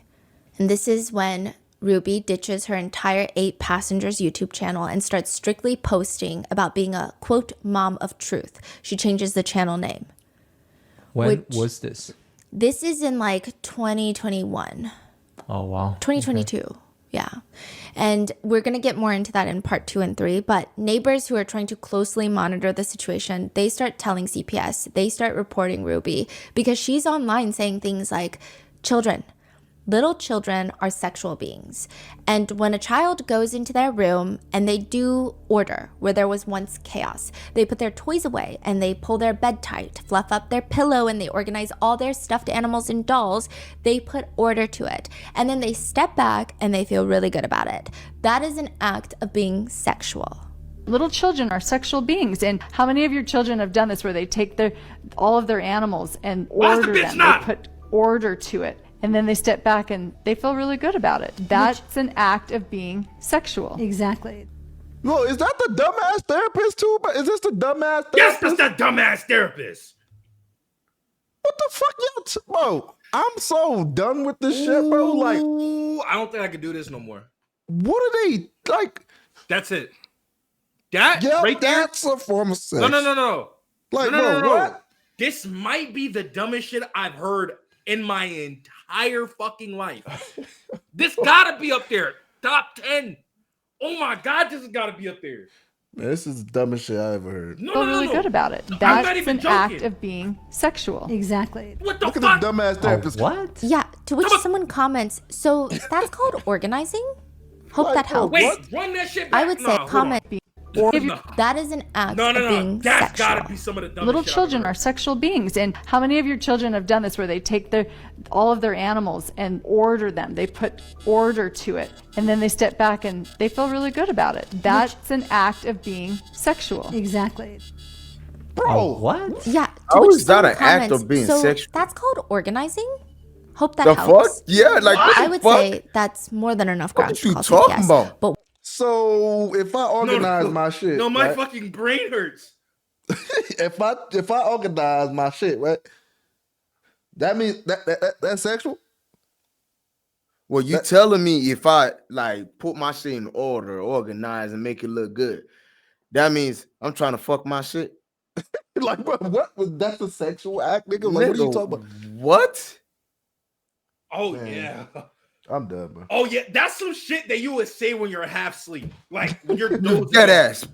It just said or some when you're dumb on shit. laughing gas or some shit. Like, I'm just mad. yo, that I'm has just gotta mad. be top 10 dumbest shit I've ever heard in my life. I swear to God, she got it. I could not. I can't believe that happened. I never thought it would get this bad. Bro, I'm more mad that the fucking therapist sat next to this motherfucker. And she's like, Bro, who She's gave right. y'all She's niggas cooking.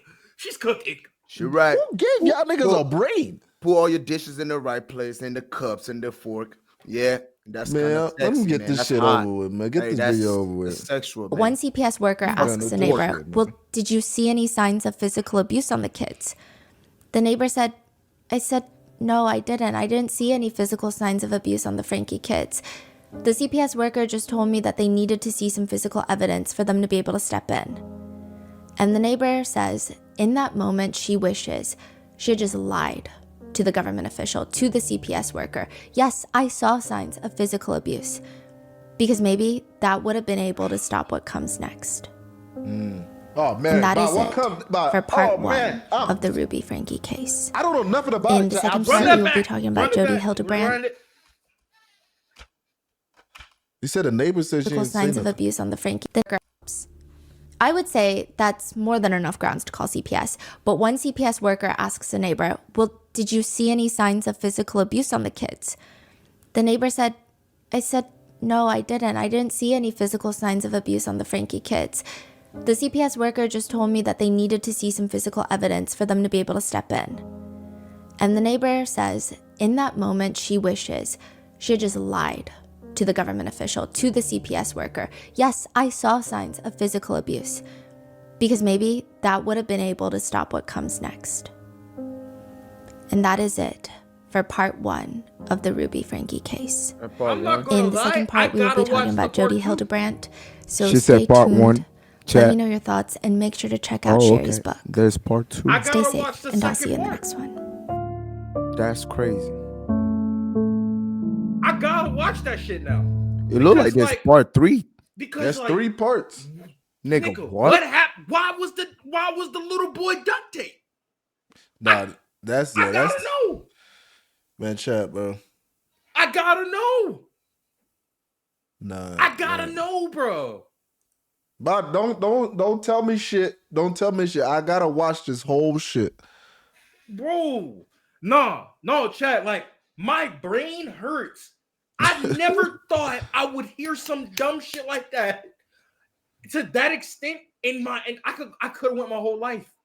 I never would have. Like, why today? Why tonight?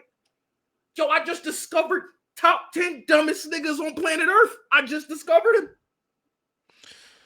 Oh my god, man. What in the entire hell?